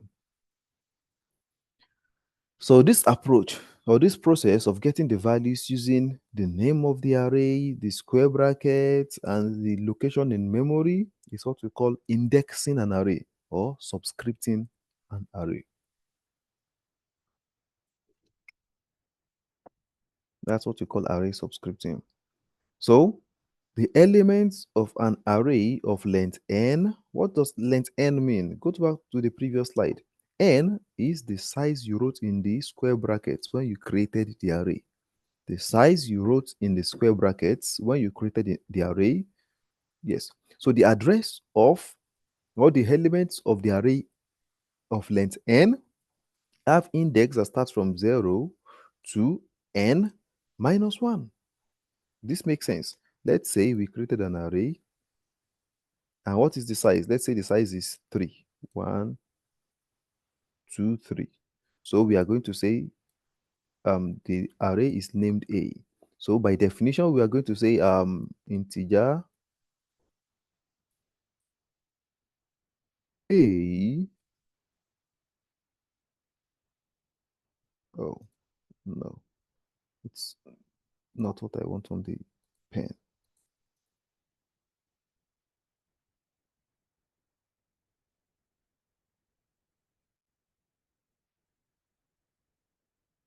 Yes. So this is the definition of this array. We have said that it's going to be an integer array. Its name from today is A, and its value, I mean, the number of values in it would be 3. But since we said it starts from 0, what would this be? This would be 0, this would be 1, and this would be 2. Now, what is 2? 2 is 3 minus 1. That is why we say it stops at the n defined minus 1. So this, if this is n, so this is n minus 1. That's what it means here. So if A is an array of length 10, its elements are designated by A0, A1, A2, A3, A4, A5, A6, A7, A8, and A10 minus 1, which is A9. Expressions of the form AI are L values. So they can be used in the same way as ordinary variables. Okay, it can be L values. It can also be an expression. But I think the way they wrote the slide here is not the best. They say AI are L values, but I think they should write expression of the form AI can be used as L values. This is better. Can be used as L values because they are also actually R values. We use them as R values sometimes. So it can be used as L values, which is really important. And what that means is if you say A0 is equal to 1, what you just said is this. If this is my array, I defined it with its name A. Let's say that's 3 spaces. This is location 0.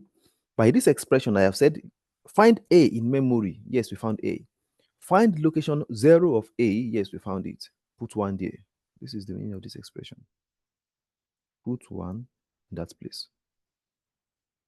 So if we try to print A5, what we are saying is look for the 5th location in A.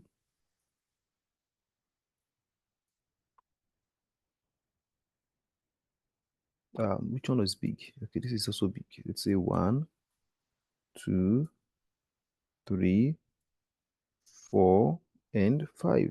So look for the 5th location in A and display the integer that is there. So let's say this is 40. So it grabs the 40 there and displays it using the printf statement. AI plus AI means the current index of A increases by 1. So we are trying to move from 0 to 5 and so on.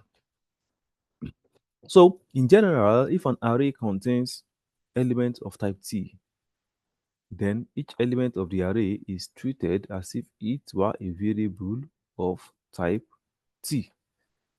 So this is what it means. Whenever we look at an array and it has type integer, so what it means is using the name of this array and index, the guy here can be treated as a variable of type T, which is int A1, because I can change it. I can change what is there at any time. Many programs contain for loops whose job is to perform some operation on elements in an array. So many programs have for loops. Now, because arrays usually are large and contain many things, a simple way of going through the array is by looping through the array. You know the n of the array. Let's say you know the size of the array is equal to 10. So what can you do? You can write a for loop that goes from 0 to 9. And so you use these values to get items from the array. Okay, probably it's time for us to write our first code on arrays. This way we can do a number of interesting things. So let's start with int a of size what? Of size 9. Okay, we didn't discuss initializing arrays yet, so let's not initialize. Let's just use the um,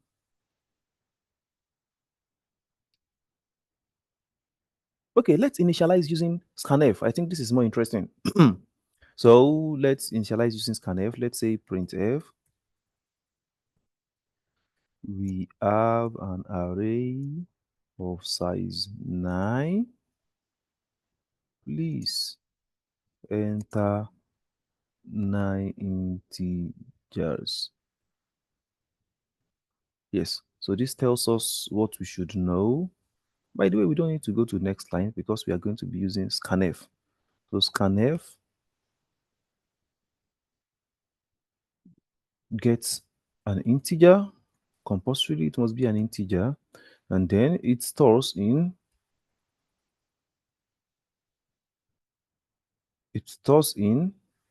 the memory of our array. So it stores in somewhere in the array.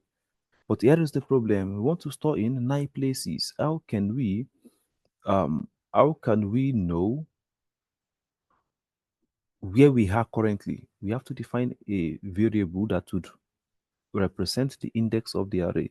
Let's say hash define L is equal to 9. So let's replace this 9 with L. And then let's say we also um, need an integer I, which we will use. So we will get this location using I. Now, what is the value of I? This is where we make use of the for loop. For I is equal to 0, I is less than L, I plus plus. So scanf I. So what would happen now is we run our program, it loops 9 times, gets integer values from us, and store inside the memory location of this array. So hash define. Oh, I'm so sorry, I put space. I wrote equal to instead of space. Okay, so here is what we have. It says, please enter 9 integers. I think it's better we move it to the next line.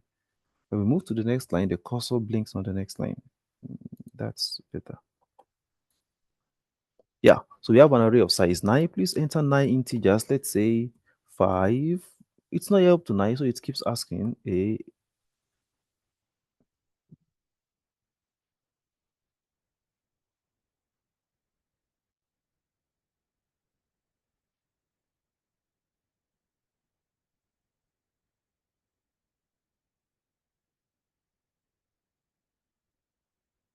What just happened?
It's interesting. I'm trying to actually understand what this compiler is doing. Let's see again.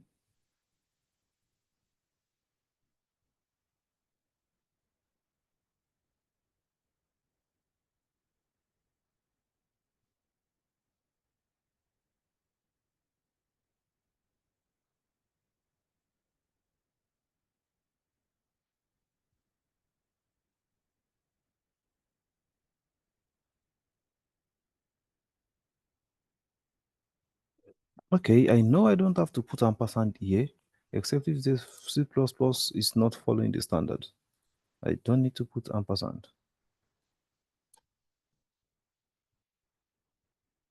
Really, Dev C++ is not following the standards. Okay. Um, You normally shouldn't put ampersand there, and as we continue in the study, you will learn why.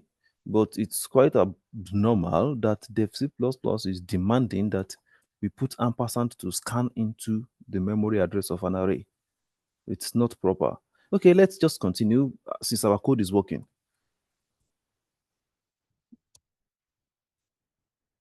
Um,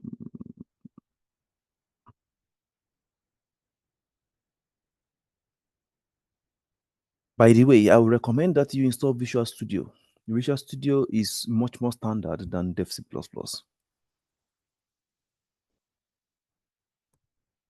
So we have put items in different locations now. And yes, we did it. We started from location 0, we stopped at location 8. We were able to put 9 items 1, 2, 3, 4, 5, 6, 7, 8, 9. 9 items inside of our array. So to test if our code works, what do we do next? We make use of another for loop to read items from the array. So let's do that. Or in fact, we can read items in the array from the back. We can say for I is equal to 9, I is equal to 8. Since it stops at 8, I is greater than minus 1, and then I minus minus. I is greater than minus 1, or I is greater or equal to 0. This is about the same thing. So we just go from 8, we stop at 0, and then we deliver the values there. Okay, let's just multiply the values even by 2. Here are the values times 2 times 2. Okay, so let's separate them with a space. So what do? We put AI. Again, I still hate the fact that I have to put ampersand in front of the address, but let's do what we have to do and complete our class. Yes, so we are trying to multiply by 2. We don't need to scan F anymore because we already scanned in the previous place. Okay, also we don't need the explanation of implicit and explicit conversion here. Yep. So let's close this part and look at our code one more time. Okay, let's remove this extra space. We just want everything to fit a single page, so I don't have to scroll around to show you the code. Yes, so if we run our code now, it would set these values. By the way, I know that I shouldn't have these. It should work for a macro. Okay, let's run. Yep, here we are. It says enter integer in position 0. By the way, I think we forgot to write it in the text that here are the values multiplied by 2 in reverse. In reverse, because we are coming from the back. We are coming from the back. So I think this is really important so that you don't get confused when you see a different result. Okay, so enter the integer that should be in position 0. Let's say it is 1. In position 1, let's say it's 11. Okay.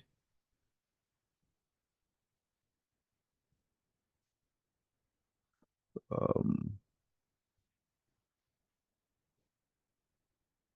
yes.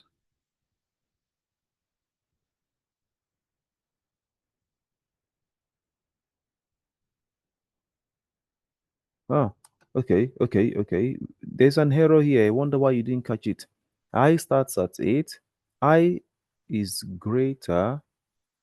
I is less or equal to 0 is wrong. It should be I is greater or equal to 0. So that's why the code didn't continue execution. Okay. So we are back again to enter our values.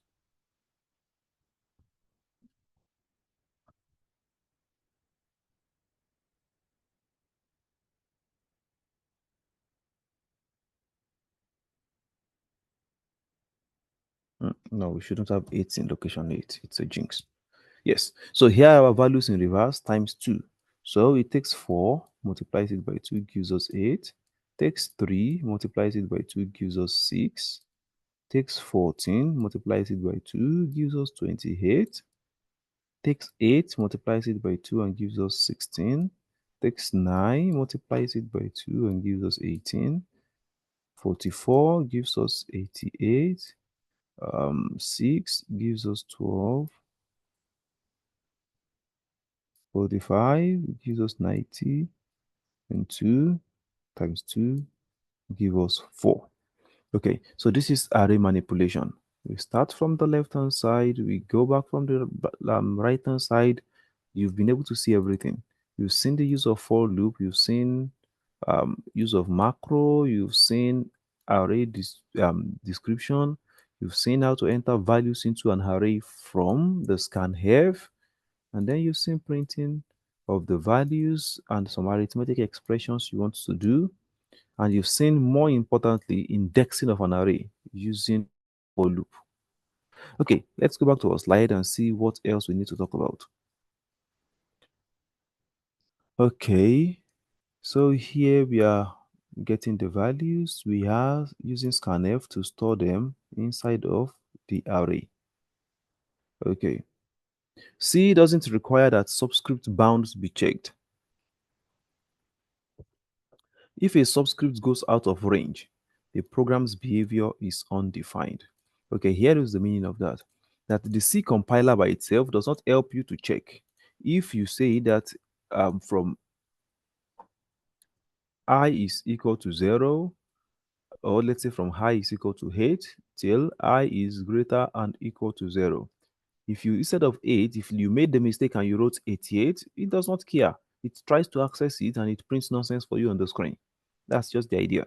It's not, the program won't crash because, okay, you wrote the wrong value. It's not the job of the compiler to help you to check. See, the program is running, even though A88 does not exist. So it's not the job of the compiler to help you to check for your index. If your index is wrong, you receive nonsense. Probably we should try it. I think it would be nice if you see what would happen. It does whatever it likes. It picks random values and shows to you. See? It tells you a lot of nonsense. And then when it gets to the right place, it begins to work normally. But before the right place, it tells you nonsense. And this is what we call it's undefined. The compiler behaves in any random way it likes. This is the meaning of undefined.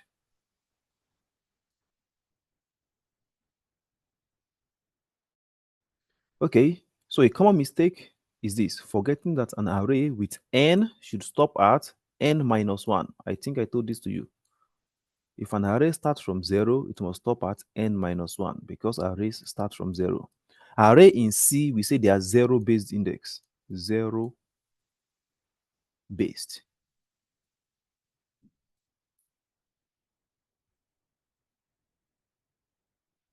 The index is 0-based. So you need to be really careful about this. An array subscript may be an integer expression. So you could do some addition to obtain an array subscript. This is fine as long as it works. I mean, this is in subscripting. We said something earlier. You cannot do this when you are creating an array. So you cannot say int a and then you open the parentheses and you write this. This is nonsense. It will not work. It will not work in this case because you are just creating the array. You are just defining this as an integer array. This will not work. But when you have created the array and you are manipulating the array, this is a nice idea. In fact, the expression can even have a side effect. So as you are storing inside of the array using the assignment operator, you are increasing the index yourself. Be careful when an array subscript has a side effect.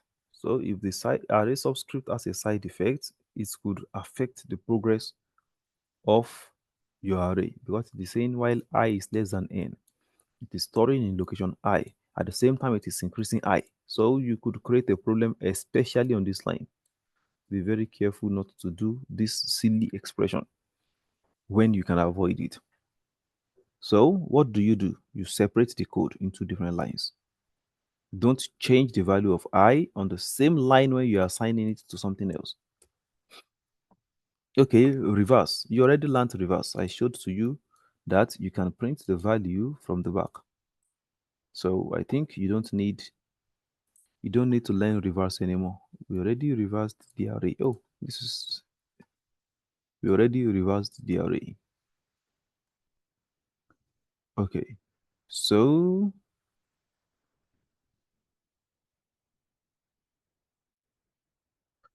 the program stores the number in an array as the array, then goes to the array backwards. Okay, we did this already. It's the same idea. We start from n minus 1, which is 9, and minus 1, 8. We say it must be greater or equal to 0, and then we did minus minus. In array, like any other variable, an array like any other variable can be given an initial value at the time it is declared. Okay, so I wanted to do this earlier, but I realized that we didn't get here. So I used the scanf.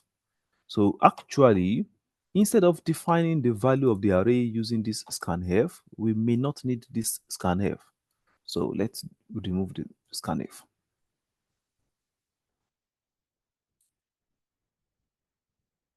Let's remove the scanf. We can actually set the value of the array, separating them by commas. So we have 9, we can say 5, 8, 9, 7, 44, 10, 11, 3. How many are those? 1, 2, 3, 4, 5, 6, 7, 8. We need one more. And that would be 21.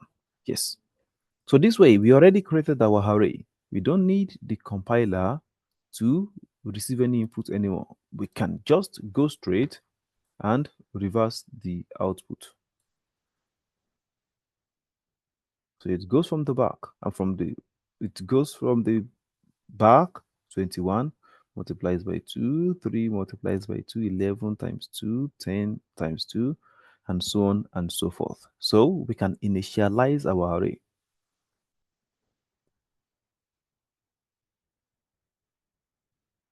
Um, what do we have next? So if you provide an initializer that is shorter than the size of the array, observe that array here is of size 10, but we have provided only 6 values. The remaining 4 will be initialized by the compiler to 0. So the remaining elements are given the value 0.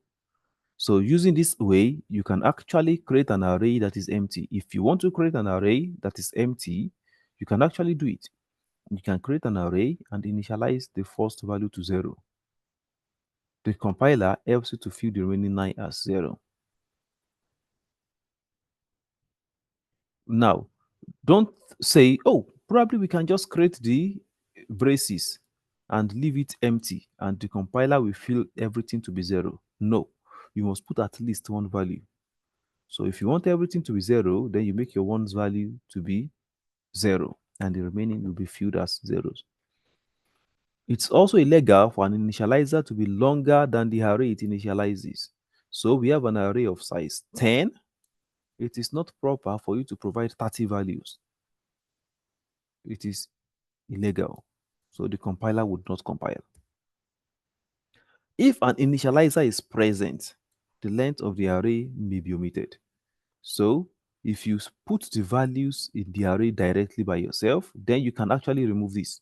Why? Because you have put the values and you are sure that you have put all the required number of values.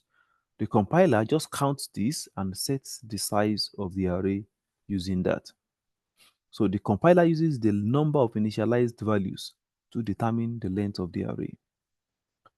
The size of operator can determine the size of an array. Okay, this is not normally a function. This is common sense. And where is the common sense in it? Let's look at the code. Here we have an array of size L. We have initialized it, so we can actually remove this. You have an array of size L. We know that one integer is 4 bytes. And then we know that this our array A contains 10 integers, which is 4 bytes times 10, 40. So even if we don't know the number of items in this array, we can calculate the number of items by dividing the size of A, because A contains 10 items, by the size of one integer. So let's do that. Let's do that.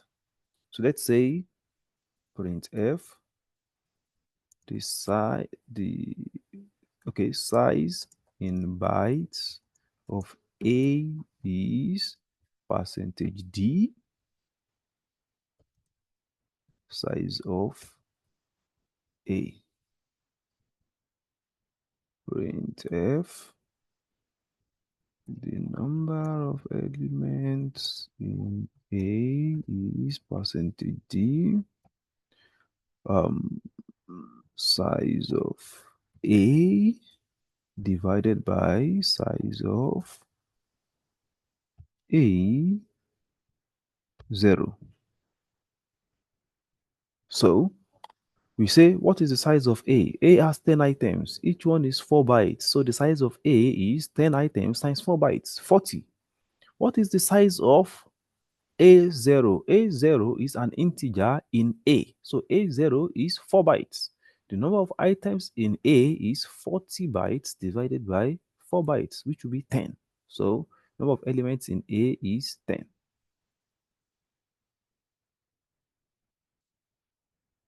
Says the size in bytes of A is 36. The number of elements in A is 9. Okay, I think we defined our array as 9. 1, 2, 3, 4, 5, 6, 7, 8, 9. Yeah, so it's 9. It's 9. Okay, I think um, you probably grabbed the idea. The size in bytes of A is 36 bytes. Number of elements in A is 9. So that's just the idea behind that slide. The size of operator can determine the size of an array in bytes. So if A is an array of 10 integers, size of A is typically 40 bytes, since we know that each integer is 4 bytes.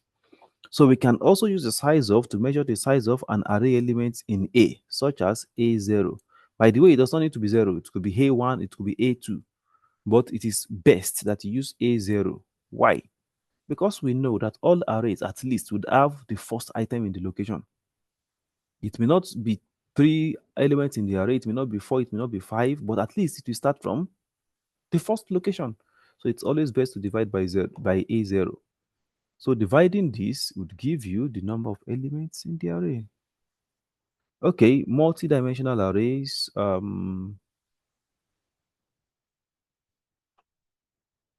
Okay, multi-dimensional arrays. Do I teach you multi-dimensional arrays today?